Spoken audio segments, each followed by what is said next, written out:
ayé Tinubu làwà yìí bàbá lákò ebi ayé Tinubu làwà yìí bàbá lákò ebi gba mẹ̀kúnnù nígboro ẹ tún pa wá. òrìṣàbọ̀ lè gbè ní ó bá ṣe bí mo ṣe bá mi.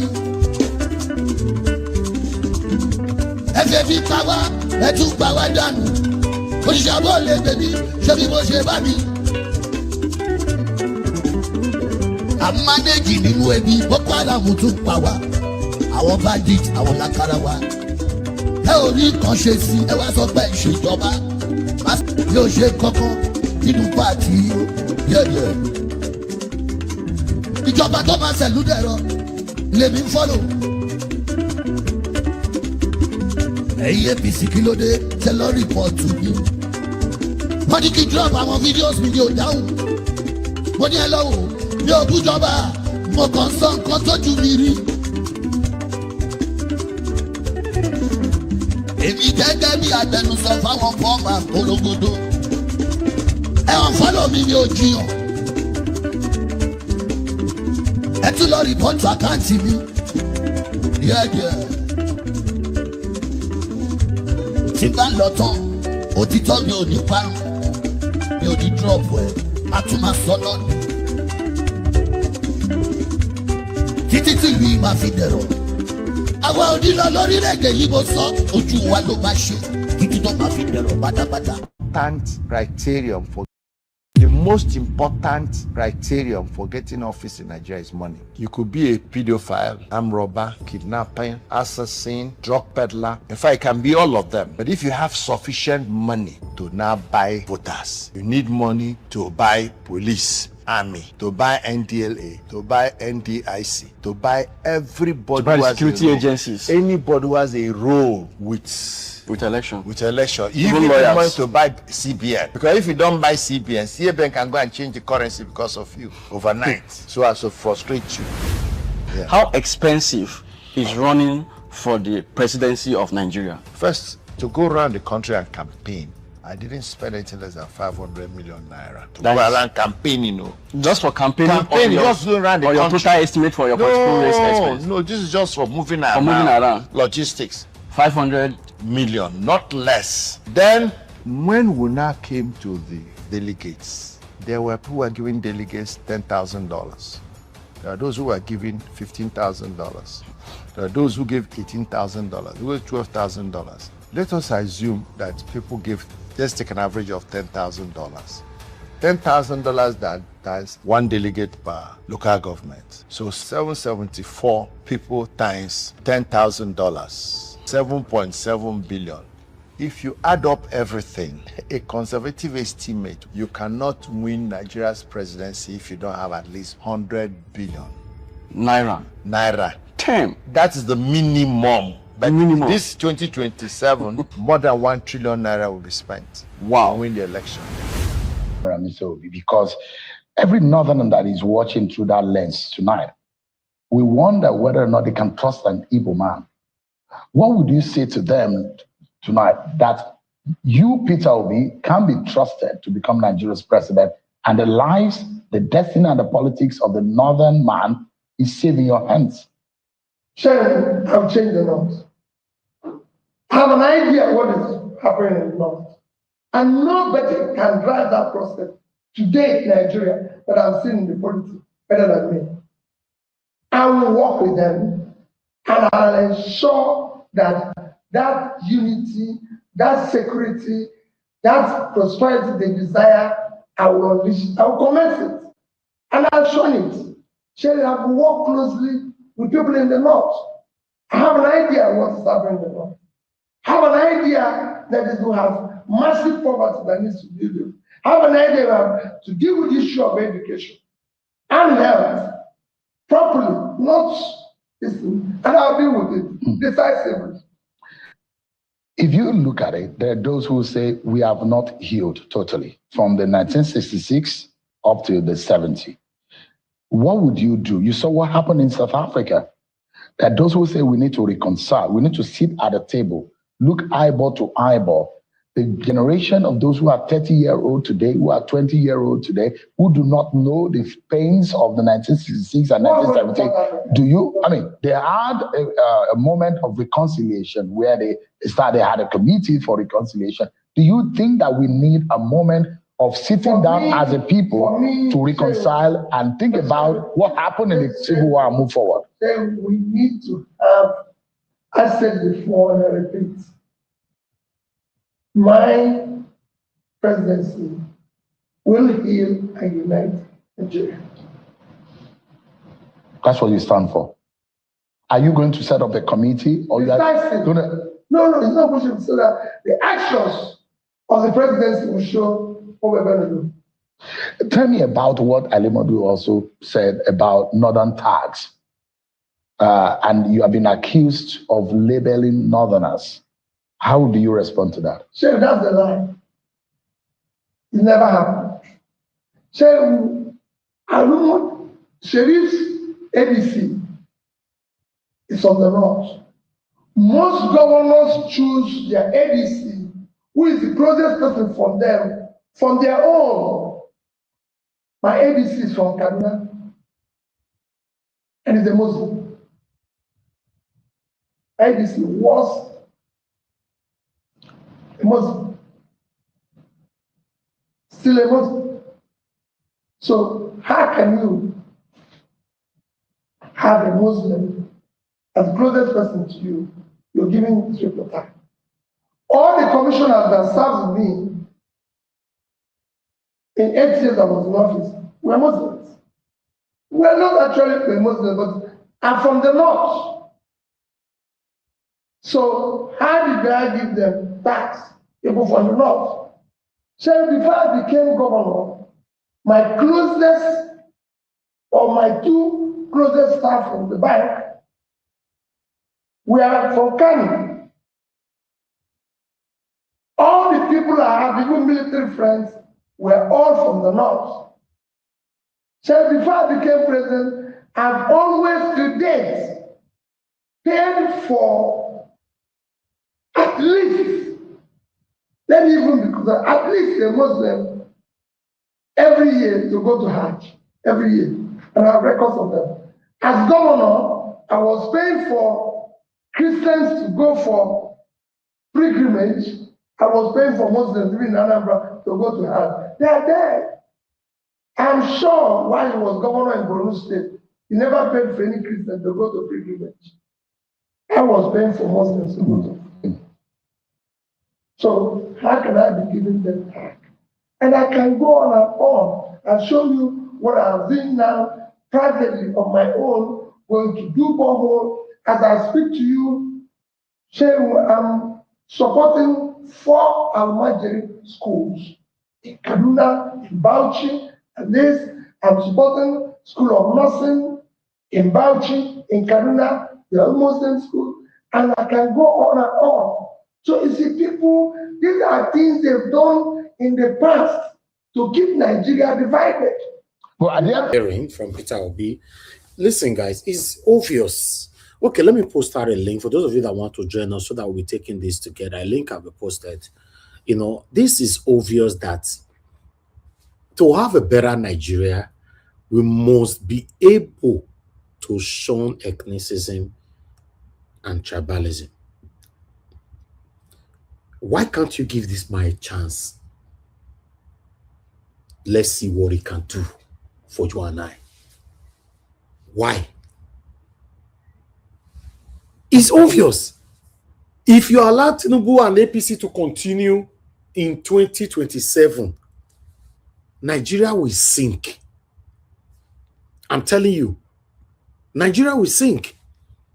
Even though we know it's already sinking now. Some people might say, after all, we are used to it. Whatever that's going to happen, let it happen. It has been happening before and all that. There's no direction with APC. Allow this man to rule us. I say no, una no go agree. When I say no, una no go agree. Thank you, Mr. Jonathan. I don't know if you were following up, what Peter Obi have been saying. For me, If we miss this man, everybody go collect. Let's be honest. Everybody go collect. Thank God say some of us we get option, we get hope. Because the way Nigeria tell they go so, normally this shouldn't even be a debate. Normally. It shouldn't be a debate, say, oh, we want her or we don't want her. Check everybody that is saying they don't want Peter Obi. Go find out. Their submission, their take, their stance is based on ethnicism. Just find out. Start from that man, that way they call us from London. He just hate Peter Obi based on saying an Igbo man. And he liked Tinubu based on saying he be Yoruba and Tinubu na Yoruba. Nobody wants to check and do proper in-depth comparison between Peter Obi and Tinubu to see who can pilot us to the better level, like every other countries are currently doing. My people, unless we put our heads together, this journey not go easy. I dey tell una way they feel say it not go easy. I'm telling you, except we come together. Peter Obi is doing his own part already. He's lobbying, doing underground work, but the people must come together. Now, Shehu is asking Peter Obi questions like, Shehu doesn't live in Nigeria. You see why sometimes I have issue with this professionalism of a thing. Everybody wants everybody to behave in a professional manner. The continual practices of professionalism sometimes hinder you of your proper in-depth expression, in case you don't know. Because everybody just want to be, to do it right. That's what Shehu is doing now. Shehu lives in Nigeria. My people, they are back. What would be your three most significant priorities that you would like to accomplish? What would that be? One is to unite the country. The country is not united today. It's divided among ethnic and religious lines. You must remove that and show people that we are one. Two is to secure the country. The country must be secured. Three, you must return the country where there's rule of law and order. People must be sure, know that they are citizens of this country. If there's anything, they go to our court and they will obtain justice. And then you now commence the development part. Invest massively in education. Of course, there are people like us also who believe in it, and we will throw everything to it. And education, in health, and then put people out of poverty. And that education must not be education for the sake of it. It must be education that we have them to train people in skill, so basic education, and then skill acquisition, which we will support to be entrepreneurial, because we want small businesses to support. Nobody today say we can start a small business. You can't start at 35%. The government doesn't care about the poor people. We will care about them. All right, give me another moment, sir. We'll go on break, but when we come back, Mr. Peter Obi always talks about from consumption to production. What exactly does that mean? In a country where a lot of Nigerians are unemployed, but the Bola Tinubu government will say they have dealt with the macroeconomic side of the economy of this country.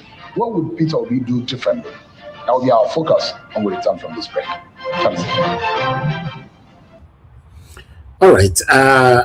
I guess we are following up with what our principal is saying, Mr. Peter Gregory Obi. Wow. I like the fact that he was bold enough to say, when Shehu asked him if he won the election in 2023, he said yes. Do you believe the election was rigged? He said yes. He also asked him, do you think you will win 2027? I like his response on that. He said 36 governors are with Tinubu, which is fair. Make it carry them. You know, then he used the opportunity to call on Nigerians that I normally do here every day with my wonderful panelists or Manager Wash family here. He called on the youth that Nigerians,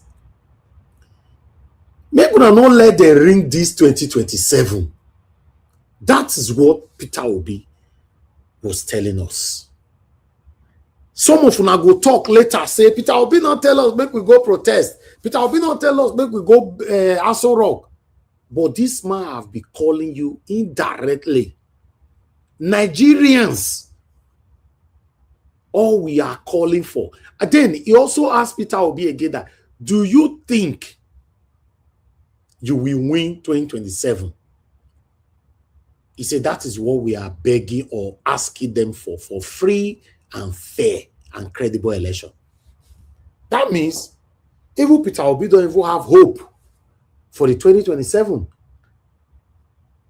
So not be only me day. I'm happy now for those of you who they talk say, no, Naija Wash, please speak positive. You hear the way our principal answer now. Do you think you will win 2027? He said that is what we are begging and asking them for, to give us free, fair, and credible election. Do you know what that means? It means if these people decide to ring for 2027, Peter Obi not going to be our president. If Nigerians did not genuinely, organically united to react, they are back. I'd like us to continue. We'll analyze this deeper later on. Enjoying this interview. Tell me about it. My people on the panel, make I still hear from you now. What's your take so far on what you've listened?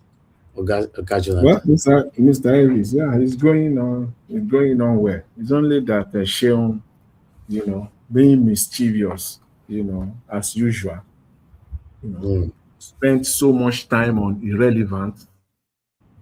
I was waiting for him to get to the real issues, and Mr. Peter Obi tried to get him to that, but it's just stay on, boy. I can't see you. You are blinking your video. Leave it on. Let me know if you are the one there. Go ahead, Mr. Jonathan. Stay on those issues that are dividing Nigeria. Mr. Peter Obi repeatedly asked him that, please, these are the issues that are dividing us. But he stayed on that. I hope that he will spend the same amount of time where he is right now on the real issues. That is what matters to me. I want to hear more from Mr. Peter. Like, what are you expecting to hear? No, like he has talked about the subsidy removal. He talked about the economy, direct investment, long-term investment, all this rubbish. Let's take it from here. Thanks everyone for watching. I'm Sean Okimale. I'll see you tomorrow at 7 p.m. Good night. Ayé Tinubu làwà yìí, bàbá lákò ebi. Ayé Tinubu làwà yìí, bàbá lákò ebi. Ebi gba mẹ̀kún nínú ìgboro, ẹ tún pa wá. Òrìṣà bó lè gbèrú, ó bá ṣe bí mo ṣe bá mi. Ẹ fẹ́ fi pa wá, ẹ tún pa wá dànù. Òrìṣà bó lè gbèrú, ṣe bí mo ṣe bá mi. Àmánéjì nínú ẹbí Boko Haram tún pa wá. Àwọn bandit, àwọn lákàrà wá. Wow, what an interview. Let's listen to what Mother Deborah has to say. Mother Deborah, thanks for calling in, man. You have 3 minutes. Please talk to us. Go straight to the point. Good evening. Good evening, Mr. Elvis. Happy Sunday. Thank you, ma'am. And good evening to everyone watching. Yeah, I've been watching Shewun's interview, even though sometimes I don't like the kind of questions that he asks Peter Obi most of the time.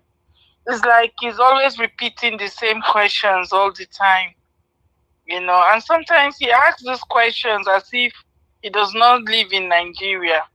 But like he was asking Peter Obi, is he going to tax the rich? to help the poor? I mean, for me, that question looked very silly, because that is that not what every other country does? Even in the UK, when you earn more, do you not pay more in tax? You do. Even in America, is the rich people that pay more tax. That's where the government make their money. Or is that not what happens? Okay. So I don't understand why Shehu is asking the question. Like, that's what happened. If the rich people are not paying tax, how do you expect the government to be able to function? That's why Nigeria is not working, because the rich people are not paying tax, but they are even stealing more money. They take the money outside the country. They don't pay tax in the country that they are even stealing, that they are making the money. So how do you expect the government to be able to function? So this is the reason why, obviously, if you listen to everything Peter Obi is saying, this is the more reason why they will not want him to become president. That is the way I see it, because they already know what he's going to do, and that is what they don't want. The rich people, they don't want to pay tax, and they don't want corruption to stop. So for me, Peter Obi has a plan, and I know that if he's able to implement that plan, even in 1 year, you will see changes. Even just 1 year, if he's in office 1 year and he's able to stop all this money that they are stealing, and is able to tax the rich people, you will see that he will be able to get enough money to implement the things that he wanted to do. Okay. But unfortunately, most of these people in power, the 1% or the 5% of the rich people in Nigeria, the corrupt politicians and the corrupt businessmen that don't pay tax, they will never want somebody like Peter Obi to come in. Anyway, thank you so much, Mr. Elvis. Thank you, Mother Deborah. Thank you very much, ma. God bless you, ma. Yes, ma. Okay, I'm not taking another call this evening. I'm sorry. I just want to, from tomorrow we can take calls, but I want to focus more on the panel today. As you all know, that Mother Deborah is a very frequent caller here. So I'm sorry that in most cases I have to prioritize her. Thank you very much, my people. Good morning, good afternoon, good evening to every one of you. Mother for Mommy Diaspora, thank you very much, Mommy. Good evening to you. Thanks for that you do. And happy Sunday to you. Thank you, Abba Azim, my brother. I appreciate you. Thanks for that you do. Good evening to you. Thank you very much, Mother Peggy Modi. Thanks for the super chat already. I'm very, very grateful. Thank you very much for that you do. Good evening to you. Thank you, Madam Eugenia. Thank you very much. Good evening to you. Thank you, Mike Akimbari, Anthony Ola. Thank you, Mr. Johnson Emmanuel, Michael Organamaro. Thank you, my people. Desmond, I appreciate you all. Thank you, Madam Ame Bright. Thank you, I appreciate you, Jane Amber, and many, many more. Thank you, Madam Stella Maseredo. I appreciate every one of you right there. Real me, I can see you. Guys, press on the like, help us to share, press on the dollar sign if you can encourage us so that we can have the energy to do more for you. God bless you.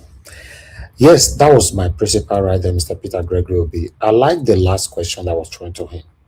That what would be his first speech or decision when he's sworn in as a president? He said he will immediately cut the cost of governance. And I believe 99.9% of Nigerians will celebrate this. The remaining 1% will be the satanic politicians that have ruled us in the past. Yes, we always celebrate. Just imagine Peter Obi coming into power to say that so people like this, senators, their salary have been capped to 1.1 million naira, and that's it. The other one, because if you check the money senators are getting, it's about 50-something million every month, right? Then while reps are getting about 30-something million every month. Just imagine, So cutting the cost of governance is for you and I. Yes, this man is ready. Then he says something again. He said, if a leader give a decision, you must be able to live by example by starting the same thing that you've created. I don't know how you put it on. Yes. You cannot say or advise the citizens to do things one way and you are doing things different way. No. And to me, not because I'm supporting this man, I believe everything he said. Yeah, because number one thing that we need to understand is that for the citizens to trust their leaders. For me, I don't trust any of my leaders. I trust Peter Obi. I don't have any leaders that have ruled me before in Nigeria, both in governor, presidency, or any level, any position that I can trust. None. I don't trust them. But the only command, before I allow my panelists to start talking now, the only command here is that Peter Obi is not certain if he will be allowed, rather, not if he will win, if he will be allowed to rule in 2027. He's not certain. He could not answer that question. The only way he answered that question, he called on Nigerians. And this is the same Nigerian that I call every day here. Because Cheung asked him, what about if the 2027 is rigged? Peter Obi call on Nigerians. Between you and I, do you have faith and hope for Nigerians? That's the question I throw to every one of you. Thank you very much. I appreciate you all. I would like us to start talking right now. I'm just going to go straight to Mr. Jonathan. After Mr. Jonathan, Mr. Alabo, Stay Humble, Oga Chris, and Mr. Odua. I want you guys to know I'm not going to moderate this. I'm just going to be listening. So I want us to talk amongst ourselves, and then I will close this in 1 hour, 30 minutes. Just let's talk within ourselves. Let me also learn. Today is Sunday. Thank God that we are here, but I'm listening. Thank you very much, Mr. Jonathan, for coming very early. I'd like you to talk on this. Wait till be your take on this. What is your faith and hope ahead of this car, or rather bus or train where the carry us go to 57? So, yes, Mr. Elvis, I greet you. Happy Sunday. Happy Sunday to you. God bless you. God bless you greatly for the good work we are doing. I appreciate you. And my fellow panelists, I greet you all. You are welcome. God bless you abundantly. Happy Sunday to you all.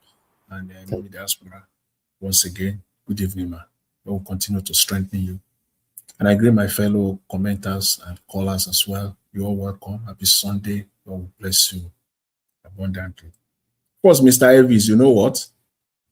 Let me say this to start with. I want to congratulate Sheung Okibaloye. I want to congratulate him on this interview. This interview will go on record as one of his interviews. He himself will have it in archives. He will even show it to his children, if possible, his grandchildren. I want to congratulate him, but my congratulation will not be total. But yet, still, I will still congratulate him on this robust, comprehensive interview. My joy with him will be full if he keep the standard. If he keep on and he hold on to this, he has set a standard for this 2027 election with this interview.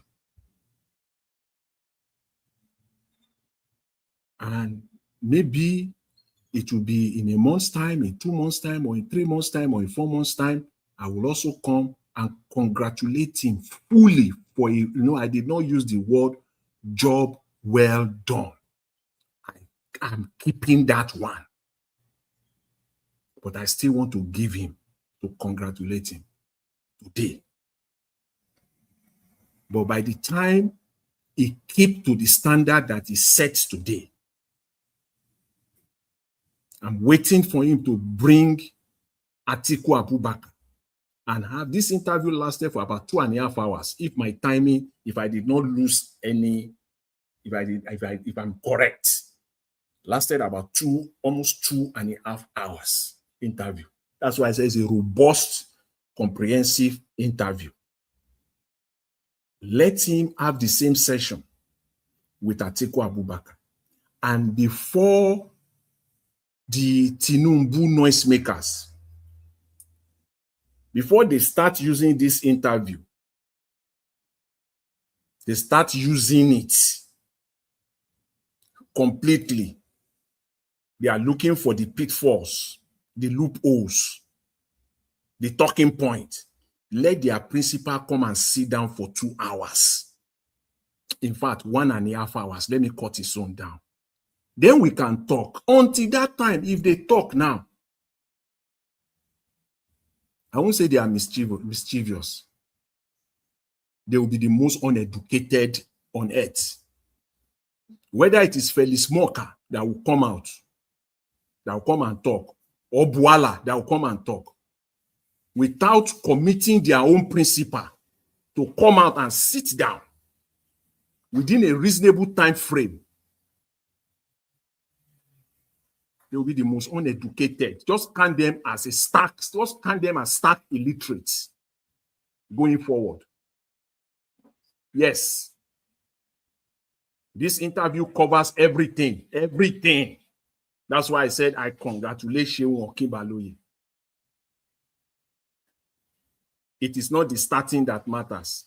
The ends justify the means. He started not so well, the interview, but he completed it well going forward. Robust and comprehensive. He went to everywhere.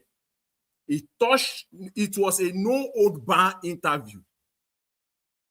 He went to Peter Obi's personal life. He went to his wife, to his children, everything about him, to his age, to his assets, to the asset that he declared to the ICPC. He went there. He prepared for this interview. When I see good interview, I know. When I see good interview, I know.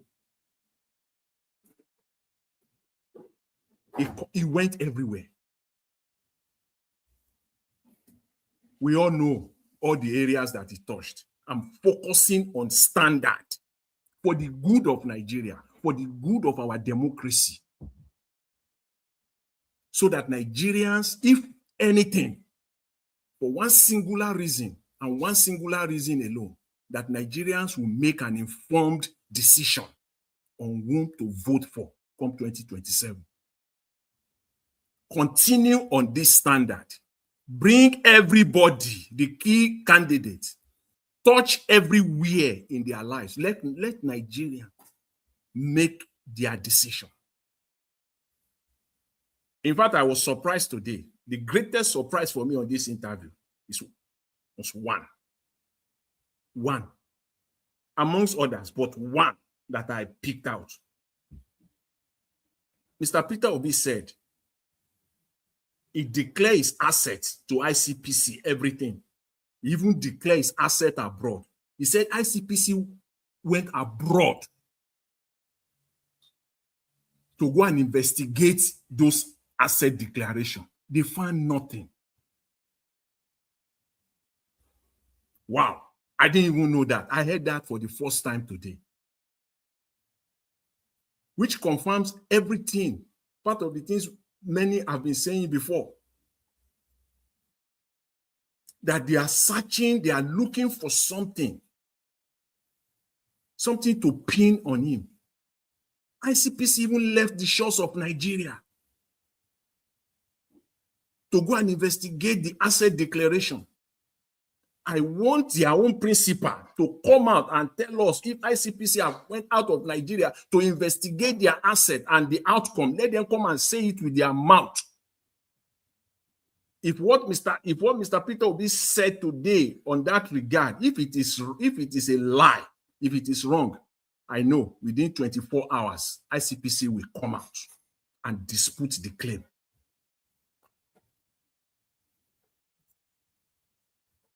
This is the man that is most suitable for Nigeria at this time, at this very moment. As I've always said, there are many brilliant Nigerians, both at home and abroad, that can do the job. But amongst those that have presented themselves, that have put themselves forward to serve, this is the man for Nigeria at this moment. Shehu Okinbaloye tried to pin him down on various areas. He found nothing. Again, it was a good interview. He found nothing. He even wanted to useless him. He came to his statistics. They want to rubbish that. Because that is one area that is Peter Obi has been very good at. Using to defeat these people, to set standard on them. And he tried to debunk it, to belittle it. And the moment Mr. Peter Obi made that statement, I went straight on Google and it was on spot. You can check it yourself. The current GDP of China. If you ask me off-head, I do not know it. I will give you a round figure from so to so, and it will be so wide. Unless I check. But Mr. Peter Obi said it exactly in this very interview. So the idea, all the statistics, we checked them. I for one, I checked them. He has not faulted. In some instances, I am baffled. It will be the exact, when you see 3.24, it will be the exact 3.24. Or sometimes what we call approximate. He's always correct. So I don't know who those economics. And if they are truth to it, that was a trap. So that they can use it as a talking point. If the so-called economists that Shehu Okinbaloye cannot name on this interview, let them come out with their own contrary numbers to contradict the numbers. You claim ABC. Economists have said it is XYZ. You didn't say that. You just make it generic. You wanted, the idea behind that question was to trickle down the statistics which you need everywhere in the world. You need it. It helps. Formulation of policies, national planning purposes. You need it. It is what we call in today's world data. You need it.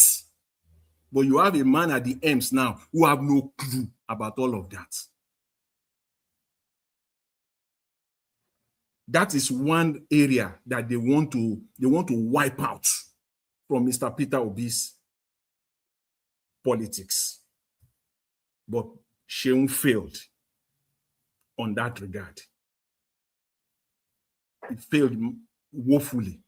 He did not achieve that. The other area where they have issues with Mr. Peter Obi that they want to wipe away from his politics, from Peter Obi's politics, is his record. That's why I talk about standard. I'm waiting for others to come and put them on the same pedestal. We will be watching. Because this was an old, there was no limit, no old bar interview. The only thing that remains is to ask him how he does it with his wife in the bedroom. That was the only thing. You ask him everything. This man is running on record. They have no record to run on. In fact, Mr. Peter Obi has continued to set the standard. He's a candidate. He's an opposition politician. It's not his business to be telling you his record. It is the incumbent that will be running on record. And it is the opposition job to debunk it, to demarcate those records. But he has set a standard. That is what is killing them. The record. This man is running on record. Nigerian politicians don't have record. despite the fact that they have the opportunity to set records upon records upon records for themselves, but they never do. They never do. They are there to steal, to kill, to destroy Nigeria. You are given opportunity. Your first responsibility is set record so that your record will speak for you. They don't have record. And you now have an opposition who is running on his record. Is running on his record in every sphere. Is stand ready on his record. That's all I want to talk about. It covers everything. We all know all these areas that we don't need to stay on them. But I'm staying on the standard that the media are set on this electoral cycle.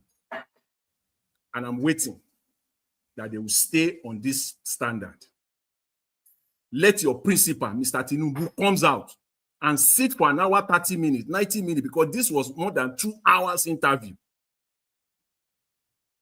Bring Mr. Tinubu out, unscripted. Unscripted interview. Let him come and sit. Not Buala, not Moka. Let him come. Let him come and sit and talk to Nigerians. Cover everything. Everything. Issues confronting us in Nigeria. Let Mr. Tinubu come and sit down.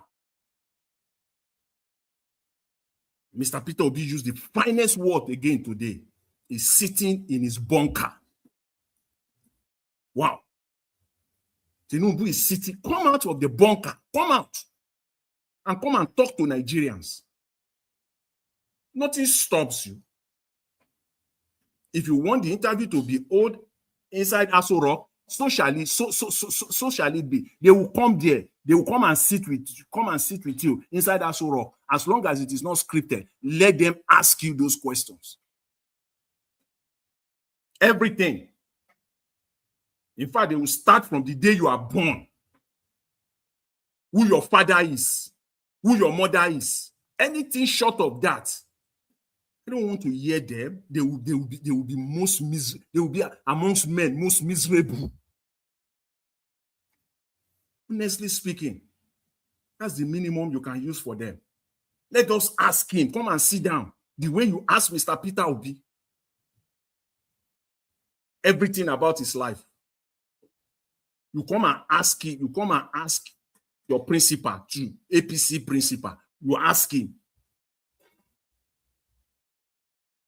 Yes. Come and ask him about his assets, how he made his money, because you ask Mr. Peter Obi. You ask him where he worked before. The corporation that he has worked as chairman here and there. You ask him. Come and ask your principal where he worked before. Let him come and tell Nigerians. You ask Mr. Peter Obi about the asset. You ask him about the conflict of interest relating to his family when he was the governor. Please, you have to bring the APC principal to come and tell Nigerians all the various conflict of interest. It is now on you. You have set the standard, and so shall it be. So that Nigerians will make the right decision. They will be well informed. They will make an informed decision at the end of the day. Anything short of that is a disservice to Nigerians. That is how I see this interview, and that's all I want to say now. Thank you very much, Mr. Ivis. I'll leave it there for now. I appreciate it. Mr. Jonathan, thank you, sir. Thank you very much. I really do appreciate your time and your submission over this. But I'd like us to also hear from others what they feel and think about the interview.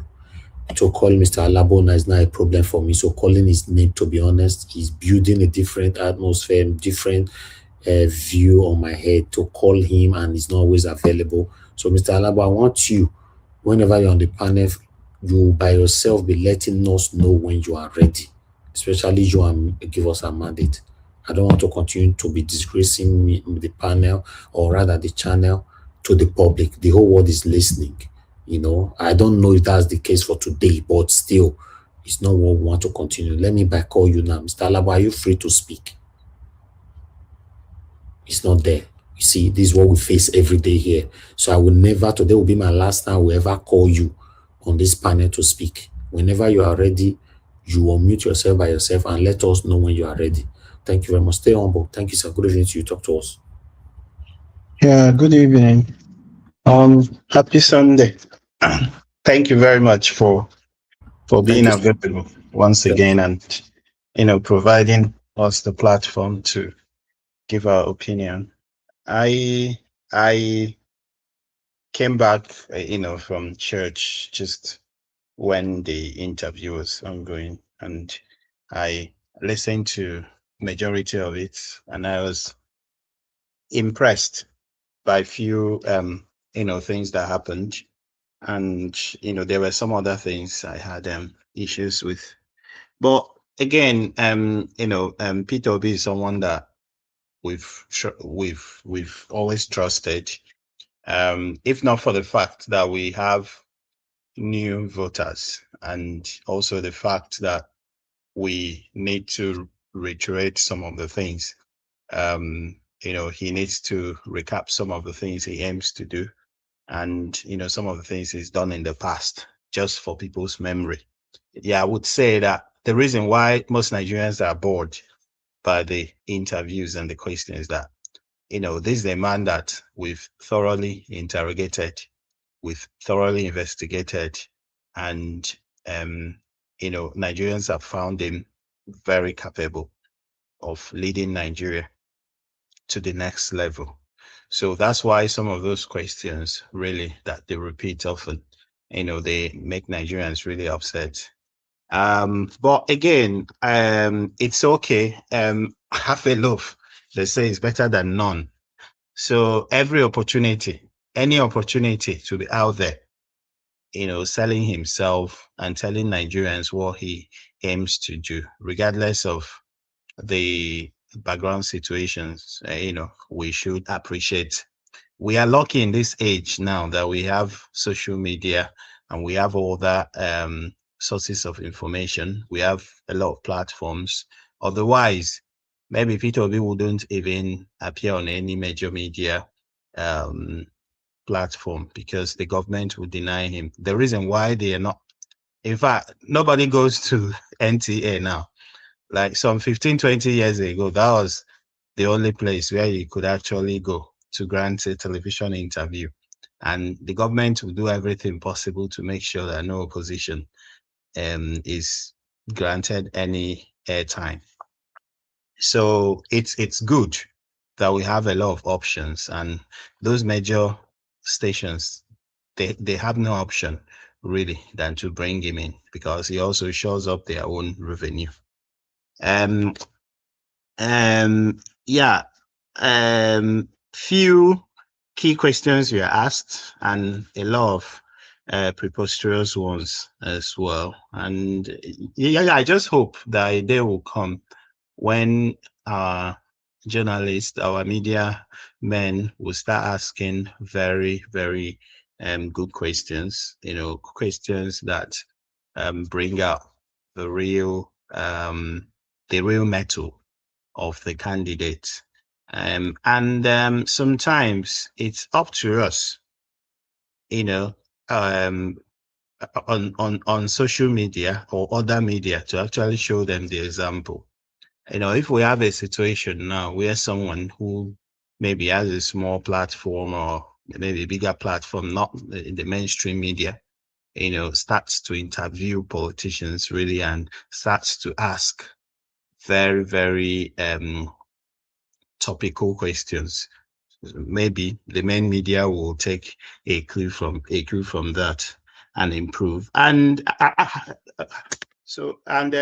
we are waiting also for a day when we'll have other people appear to answer questions, the likes of Bola Tinubu, Atiku Abubakar. We hope that we don't have a repeat of 2022, 2023, where some journalists, let's say Ruben Abati, Nduko Obegbene or something, and some 70, 80, 90-year-olds would assemble in Aso Rock, and after a few bottles of beer, we just start asking some questions that Nigerians find really silly.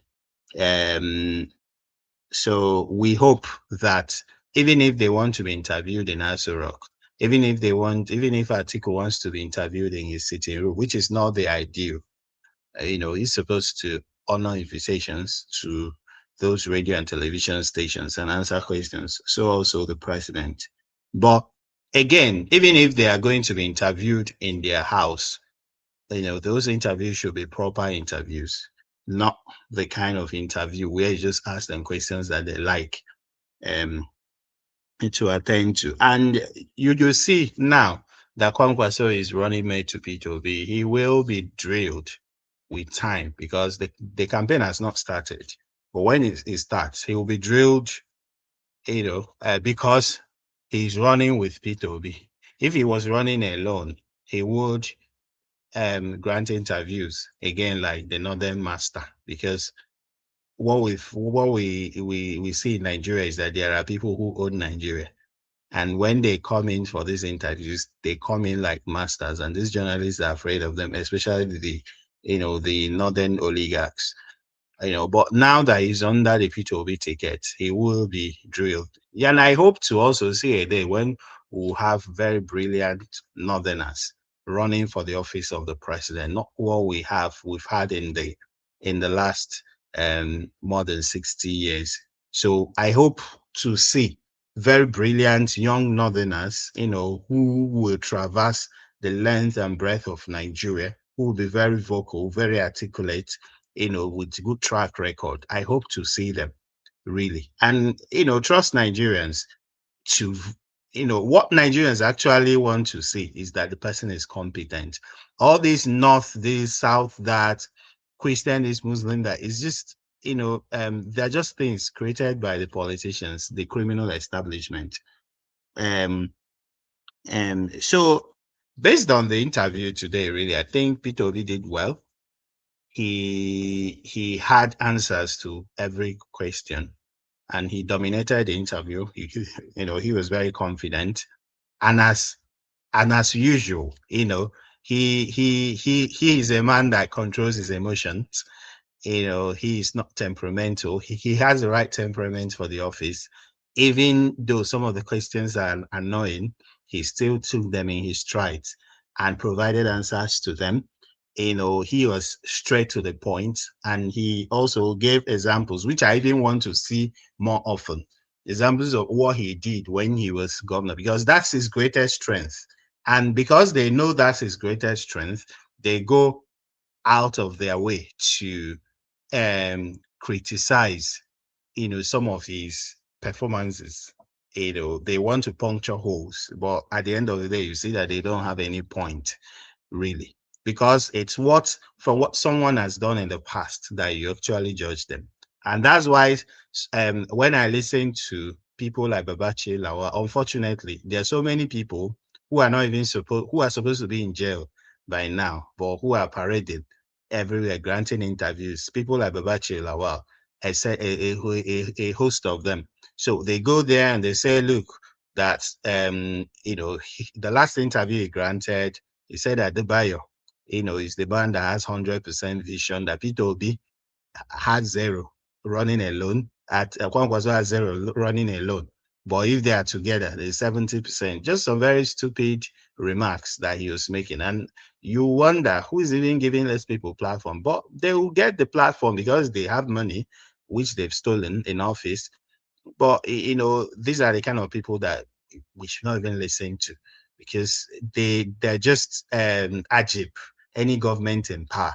They speak from both sides of the mouth, And another example of the person is Isaac Fayoshe. If you like, criticize me, I don't care. But he is someone that I don't take seriously. And if you want to debate it, I am ready to debate, to tell you why I don't take him seriously. You see? And, he made some strong points about what he did when he was governor. And I was very, very glad, and I hope that when the campaign starts proper, that these are the things that will take to the field. Not like yesterday, when I was here, I mentioned that the way I want Peter Obi to campaign this time around is because he has nothing new to say, really. The Nigerian people have heard him and they're happy with him. I think what we need to do is to be on ground, is to visit people, be present in the rural areas during the campaign. Not just to hire a stadium in the capital and just get some people to mount the podium and shout and do all those. No. Let's go into the senatorial zones. Let's go into the federal constituencies, the schools, the marketplaces, and campaign properly like they do in sane societies. And that's it. And for the diaspora, like I said, there's greater role to be played. In funding, in everything. But again, to take these states one by one, for the diaspora to organize themselves and be structured and, get people to be really, really responsible for different states, different senatorial zones, different federal constituencies. We are lucky that this time around that he's contesting under a party that is a little bit more serious than the Labour Party. So they have candidates across board, which will really help. Because if you have a candidate in a particular state assembly constituency, that will help because that candidate will want to win. And that candidate, if it's about agents, having agents, really. So that candidate will also make sure that there are agents. If you have someone running for Federal House of Reps on the day, that candidate will want to make sure that things are on ground. So that was what we lacked the last time when he contested under the Labour Party. The Labour Party, I don't know what they did, whether deliberately or indeliberately, did not have candidates in more than 70% of the constituencies and senatorial zones. So this time around, I'm very happy. And, yes, I think that things are moving in the right direction. Yeah, in the next few weeks, we would see how we're going to galvanize and, support the process. Thank you.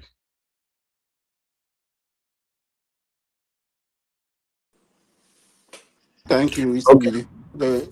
Thank you, Oga. Stay humble. God bless you, sir. Thank you for your submission. At least today, you not talk, say, you have much to say, and they not give you time. Not say you talk, now you by yourself end. You come early. The reason why I ended was because I didn't want to spend more time, Yeah, well, you still spend 11 minutes. That's a lot. At least you manage to iron so many things. But when you come late, you'll not be rushing and all that. So that's what I was trying to say. Thank you, sir. Thank you, Oga Seven. God bless you, sir. Good evening to you. Thanks for all that you do, and I appreciate your super chat. Guys, make una still press on the super chat. Now, what did they happen? Peter will be call us just now, say make we unite. Make we put our heads together to fight for 2027. When like this, we want to do one. I need 3 people to super chat me this evening. 3. I not say 10 now, I not say 100. Just 3. No matter whether now $1 you super chat, but let 3 people super chat. 3 people. I don't need my regular name on the comment section. I beg. Just relax. Thank you. God bless you all for me. 3 person we day we know, so you never super chat me before. Click that $sign is right there. Encourage us. God bless you. Mr. Labo, talk to us. Good evening to you. Finally, we don't get Thank you, my brother. Thank you, my brother. Sorry about that. Just putting baby to bed. Thank you, everyone. Mr. Jonathan, Jonathan, God bless you, sir, for what you do. Thank you. Mr. Elvis, God bless you. You're doing a great job. You're playing a very big role. You see, it's not the kind of hyping a Dr. See them in those days. It's blessed memory. And the way they are Prince Nduka Obaigbena, you are not that kind of person. The role you are playing is not a system compromising. You are playing a big role for a better Nigeria. The other people, then they play a role to own a place in Nigeria. But you are doing a true job. What Nigeria want, that is going to benefit millions of Nigerians. I commend you, sir, for what you do, and all the panelists coming out every day. The backroom staff, I understand what you go through in putting these things together. It is not an easy job for you to edit, see which caption will be the best to put people. Your brain working 247. Mr. Evis, I commend you and everyone who are behind you, your beloved wife, your children, and everyone on the comment section. God bless you guys. Please, Mr. Evis said something. Let us do it. He said 3 persons. Please, let us. That is the best way we can encourage him. Then another one. We might not understand your financial situation at the moment, but the like button and that one that you see an arrow for you to share the program is very important. That is another way you can encourage Mr. Evis. Please, if you are using the TV, get your TV remote, press the center button. You will see an option for a thumbs up. Then you will see another arrow that is going to show you what to do with a sign for you, like alarm sign. That is the one you will do. It means you have subscribed to this program. So anytime you will get that notification, it will be turned on automatically. So once Mr. Davis is live, Nigeria Watch is live, you will be the first person to be notified. Please, if you have not done this, help us to do. Some of you struggle with the dollar sign. There is another account. And some of you, some of the places I share this program, you will say the phone number. It's always displayed there. I've also appealed to Mr. Evis to help us. Whenever it's time for calling, it should display the phone number for most of you guys who are new callers during that call time for everyone to see. Mr. Evis have put the account number there. If you are struggling to use the dollar sign, yes, technology is not friendly to everyone. Some people are not used to it. Yes, our grandparent and our parent will struggle with it. But for you who are familiar with it, you can use the dollar sign. For me, I prefer the Naira account so that YouTube no go cut my brother, remove a lot of things. Before you know, what will get to him will not be much. But with this Naira account, it will be, except maybe Tinubu, our friend, might take 50 Naira from it. Or 100, depends on what you send. It will not be like a 30% YouTube will take. Thank you, Nigerians. As you are doing, God bless you. God will continue to bless every one of us who are supporting this program. For the panelists, please, before you come in, help us to use the like button. Remember that. And you can do it. It's your message. Imagine the kind of message Mr. Jonathan passed today. Just imagine on your WhatsApp status, people are listening to you. So those are kind things. We can still share it. That is another way we are sending. Groups that will be available so that messages will go far. We are not really talking just for Nigerians, home and abroad, and people who are foreigners, who are interested in our country. At least the alarm we are raising here, people will be hearing. Most of us are in diaspora. So when we share it on our status, people, your colleague abroad, the people who have your number, will see and they will understand what is going. Before you know, information is circulating everywhere. Awareness will be there. So I will just encourage us to continue using this pattern. Mr. Alabo, please hold on. Teddy Osaige, you say Alabo, please just go ahead. So wait till Alabo they talk not make sense to you. We they say Alabo just go ahead. Wait till they talk it not make sense. In fact, I will save that one as pending. Maybe we'll do another thing again next time. Yeah, Thank you very much, sir. Matthew and Soma, I'm very, very grateful. Thank you very much for all that you do. May God bless you. This means a lot to me. And God bless you. I understand the message that you put there. I'll pay attention to it. I don't know what is happening with police brutality. I know police brutality is currently going on across Nigeria, but this particular one, I'll pay attention to it. Thank you very much, sir. God bless you. Go ahead, Mr. Lambo. Thank you, sir. Thank you, Mr. Davis. Sorry for that distraction. Thank you. You can see now people are coming out. You that is complaining. These are part of the thing we do to encourage each other. Mr. Davis talk extensively about the appreciation. You people might not understand what you will do your own. As I'm talking to you, you have over 300 to 400 viewers. The ones that are viewed and left, and most people that are still coming in viewing. But check the like button. So these are things why we keep to encourage people. Some people not intentionally, they forget. They don't remember that, oh, this thing is very important.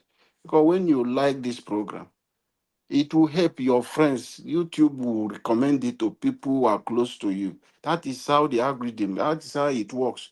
So if you just leave it, that is why we are trying to make people to understand the importance of this thing. So my brother, sorry if what I'm saying, you are upset with it, like my brother will say sometime, you can open your window and jump out and fall where you want to fall. After I finish my program, if you are still breathing, maybe you can come back. Thank you, everyone, on the comment section. I commend every one of you. God bless us. A new Nigeria is coming, and that new Nigeria is possible. For most of you who are calling me Mr. Peter Obi, you can't defend our vote, you can't do this.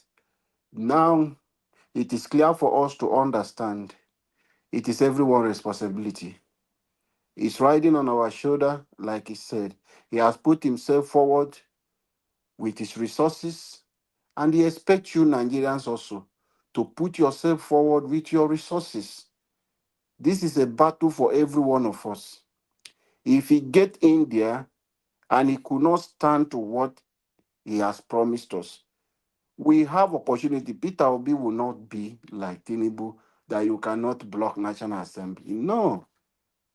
He will be the best person that all of you will go, and he will come out and stand and listen to you. That is who Peter Obi is. It does not follow those security protocol, those ones people are talking. Hey, you go and deceive president. Oh, don't go there. Don't enter Plateau State. Oh, those terrorists are there. They want to buy you. So that is, we see Tinubu went to Plateau State and he sat at the airport. Invite people who lost their parent, bring them, induce them with money, and do all those things, even telling them, I have just 8 minutes because you don't have light. Who will provide them electricity? Peter Obi is not that kind of person. You will be able to protest wherever you are. He will not tell any police commissioner to harass Nigerians who are protesting. So if he fail in his promises, we will have a better opportunity to hold him responsible. He's not somebody of that kind of character that want to guard Nigeria or make every institution to work against Nigeria. No, that is not Peter Obi. He has told us what he's going to do for us as a country. He has promised us. He said the first day when he entered office, I'm not saying enter, all of us, because Nigerians, Peter Obi getting into office, it is all of us. It is all our contribution. So it's all of us who are in Asurok. So when we're going to get that swearing in day, we talked about it here.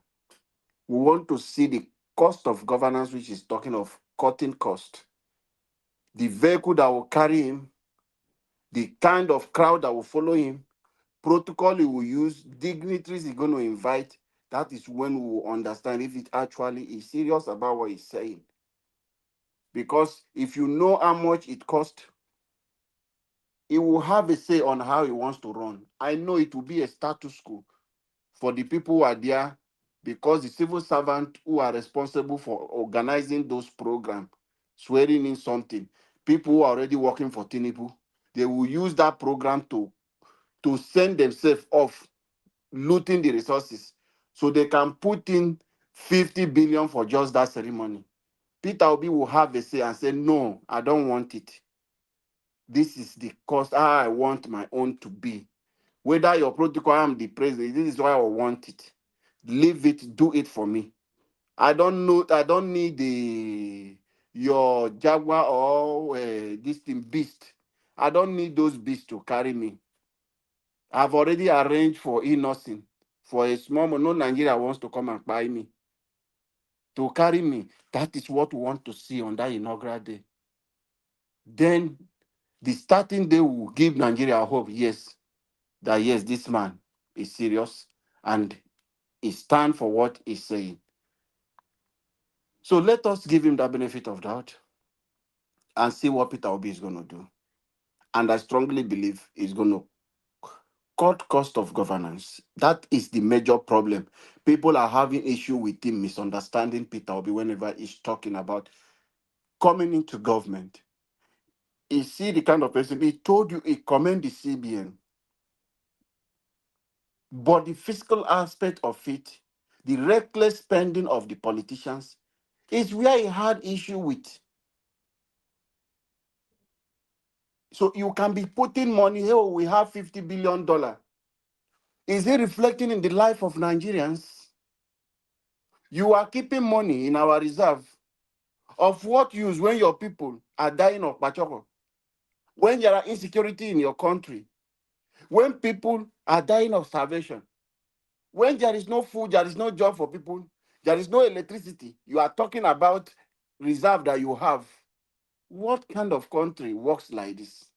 What kind of country operates like this? Your people are dying, you are talking of reserve. What reserve are we talking about? Let Nigeria people be okay first. Then we can talk about reserve. You have to do the basic things. How can we be running in a country today? We don't have a carbon water that is running in our country. No state is distributing, have a central water system that is running, not for us to talk of gas and electricity. In Nigeria, in this kind of time, and you want to tell us, which country is not aware of Nigeria? As famous, as brilliant as we are, how will you tell somebody in abroad who respect Nigeria, who have heard about you, how smart we are, that you don't have electricity, that you don't have water for people to drink, and you are rich with resources, mineral resources, a lot of things that God has blessed us with? I don't know if this thing don't disturb some of you. So when Tinubu people wants to come and speak, say all those kind of nonsense, what different is Peter Obi going to do? My brother, remove the corrupt system alone, corruption, from the system we have today, from the budgeting, everything we have running today, remove corruption from it and see how the life of Nigerians will be. How can one politician who steal up to 900 billion, steal up to how many billion? See Malami, how much estate they are seizing from him. See Emefiele, how much estate? Do you know that how many hospitals he will build across Nigeria? One individual. Another government will enter. The next person you people will hear will be yes, Wike. You people will be shocked. Tinubu, you people will hear when he will leave office, then you people will understand. For everybody working in APC today, then you will know it will be so loud than what you are seeing in Emefiele. Let another government enter, then you will know the dirty business going on. One man sat down, carried the country, a project, money, closer to the whole budget of Nigeria, how many trillion, and gave to a friend without bidding. And nobody is talking. There was no due process. There was no bidding. The procurement system, there was no procedure that was followed. This man bypassed, this is already an impeachable offense, and gave it to a friend that his son is a board member. Okay, it's happening. They have not finished that one. Flood, they have not crossed Lagos to Ogun State. They have opened another one in Sokoto. They are opening another one in East. They just want to pump out this money, then take 90% of that money. Then they will tell you Coastal Road. They will come and tell you another one, Badagry to Sokoto. They will come and tell you this one to East. If we destroy this corrupt system, Nigeria will have enough for job creation. We'll have enough for the hospital. Nigeria will have enough for you to have for your transportation. The job you have in the United Kingdom, the Prime Minister came in, he's still talking about subsidizing bus fare. He will come, people that have job to do, and he's still thinking of things he can do to help people who are working, to make it easier for people. Then when you come to Nigeria, you don't even have the job. The government does not care about how much you pay for transport, looking for job, or you is working with 70,000 as a minimum wage. Nobody cares how much you do. And the civil servant, another thing, they are the major problem. Like I said earlier, when Peter Obi is coming in, many of them want to use it, the ceremony, to cash out, pay themselves off because they are not sure. Some of them who are civil servants, their permanent staff, this is what they do. They are the major problem. That is why you take the minimum wage is 70,000. A regular corrupt civil servant doesn't care about minimum wage because they make times 10 of that money. That is the corrupt system. They make times 10. Who works in the budgeting office? Are they not the people? Who works in National Assembly? Is it not civil servant? Who works in the judiciary? Is it not civil servant? So they are these people. They are the people you're talking about minimum wage of time who will feel and say this is very poor. But they are part of the problem. So this corrupt system is what Peter Obi is coming. If Peter Obi minus this corrupt system alone from the system, there will be enough money to circulate the economy. Mr. Evis, thank you for the opportunity. Sorry for taking much of your time. A new Thank Nigeria you. is coming, and that new Nigeria is possible. Thank you, Mr. Alabo. Thank you, sir. Okay, Mr. Odoa, please talk to us. Good evening to you, sir. Good evening, Mr. Najawo Sunday. Happy Sunday. Thank you, Thank sir. you very much. Thank you. Good evening, Mommy Diaspora. Happy Sunday, man. God bless you. Thank you. We appreciate what you are doing for us. The new Nigeria is possible. In your time, you will see the new Nigeria, man. Thank you very much. Good evening, commenters, listeners, and viewers and passerby. God bless you all. Good evening, everyone in the panel. Thank you for your concern, your view, and your submission. Well, thank you all. I don't really have much to say because the only little I was able to see in the video or I saw, this is where I will talk. Oh, today Peter Obi really have spoke my mind because you see, this is where I do say, if I were to be a governor, I will not go to be a governor of Sadebe Avenue. I stated it the other time. Because the reason that your country or your state doesn't work, it is because you are not the governor of the people. Either you are the governor of the cave that they build, they call the government house, or the president, whatever, so rock, then your government will not work. Because you are not going to come out to see anything. But if you are on the street with the people, seeing what is going on, then you'll be looking for solution for it. Because most of these people who came to power and say, we want to do this, we want to do that, they doesn't go in the street. So they are left concerned about what the people are suffering. And did you know why they doesn't care? Because they doesn't farm. They doesn't go for hard work all their life. Whether they do stealing work or they grew up with what the people call silver or iron or golden spoon or whatever spoon they grew up with. So they grew up with fraud. The people that defraud, just like this our former senator, his father was once seen a leader in the country that collected money. They did not return the money back to Nigeria government. His son grew up from the country they sent his son to. He became a senator twice. Now, those kind of people now are projecting their children to become another position. Their children will never work for you. But when you suffer, you grow up with where people are suffering, you know, you feel their pain. When you come to, and you train your children to also feel pain, when you come to position, you must do well for the people. Just like Asobaseki, I came from Lagos, come and steal money from Edo State, return back to Lagos. But if you grow up inside the string road, inside the Ekpoma, Assis, inside the Aviele farm, all those rock, you will want to do something for the land. You see, I'm always advocate of farming. You see what Peter Obi is telling Nigeria? Farm. He's describing the landmarks or the landscape. I don't care about the statistics of landscape. What concerns me is people must do farm. It is only farm you get food. You doesn't get it from the sky. Money doesn't produce farm. I produce food. It is what you put on the soil that produce food. So, and this is what Peter Obi breeding. My do people said, Use Uhamegala Yuseri, Use Mikere, you know, that is if the suffering of hunger is out of the road, then the other suffer you have is a little something.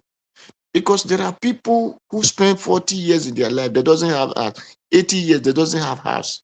But there is nobody, if we said, I stay in 1 week, I did not eat. Are you sick? It is impossible. So even to get rich that we are talking about, the country is hard today. It's because nobody want to farm. And this is the reason that those so-called bandits or whatever they call the kidnappers, the reason that they are having power over farmer, it is because the people reject farm. If everybody went to farm, how many are the kidnappers? How many? Tell me. Let's even use those states, not to talk of other states.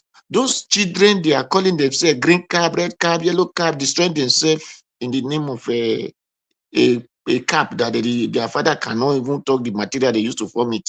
Not to talk of them that is destroying themselves right. If all of them are in the farm, did you think that 1 year so-called kidnapper will bring something and come and threaten everybody?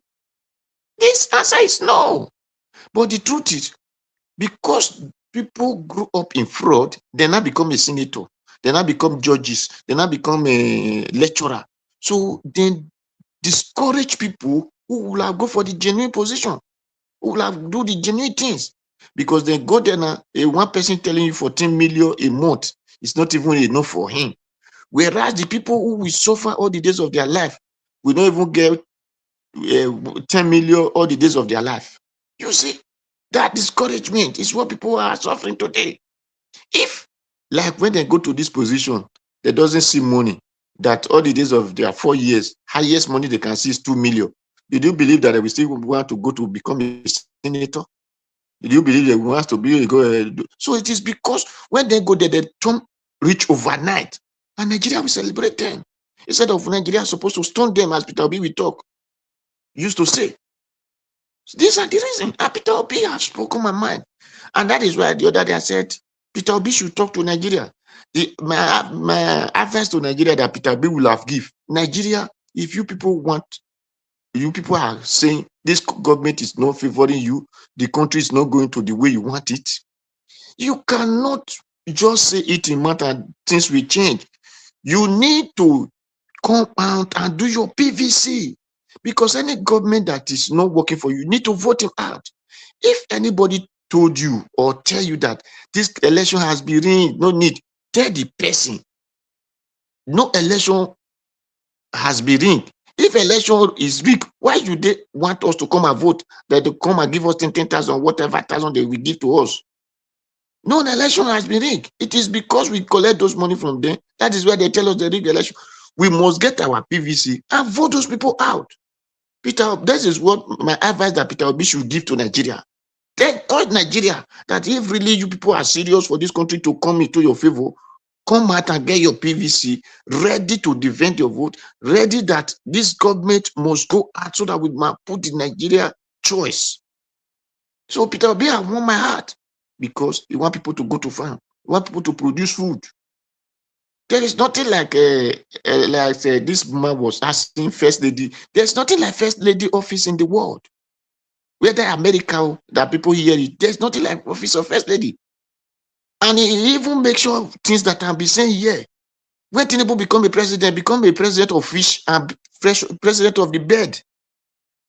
Because if not, you will have not go for those two places. You will have, the money he buys just, he will have use it better. Even let us just say use it to buy luxurious bus and put it for Lagos to Kano, Lagos to Calabar, as he say he's doing Coastal Road, Lagos to Edo, Edo to Warri, Edo to those buses will be making money for Nigeria. But those yachts, the yachts that he used to become president of fish, how much is he making for Nigeria? Nigeria will still be paying money in it. So you see that the thing is, Nigeria need to wake up and apply Peter Obi and make sure all of them tie what we call Ukugba in Edo language. We call Ukugba. That means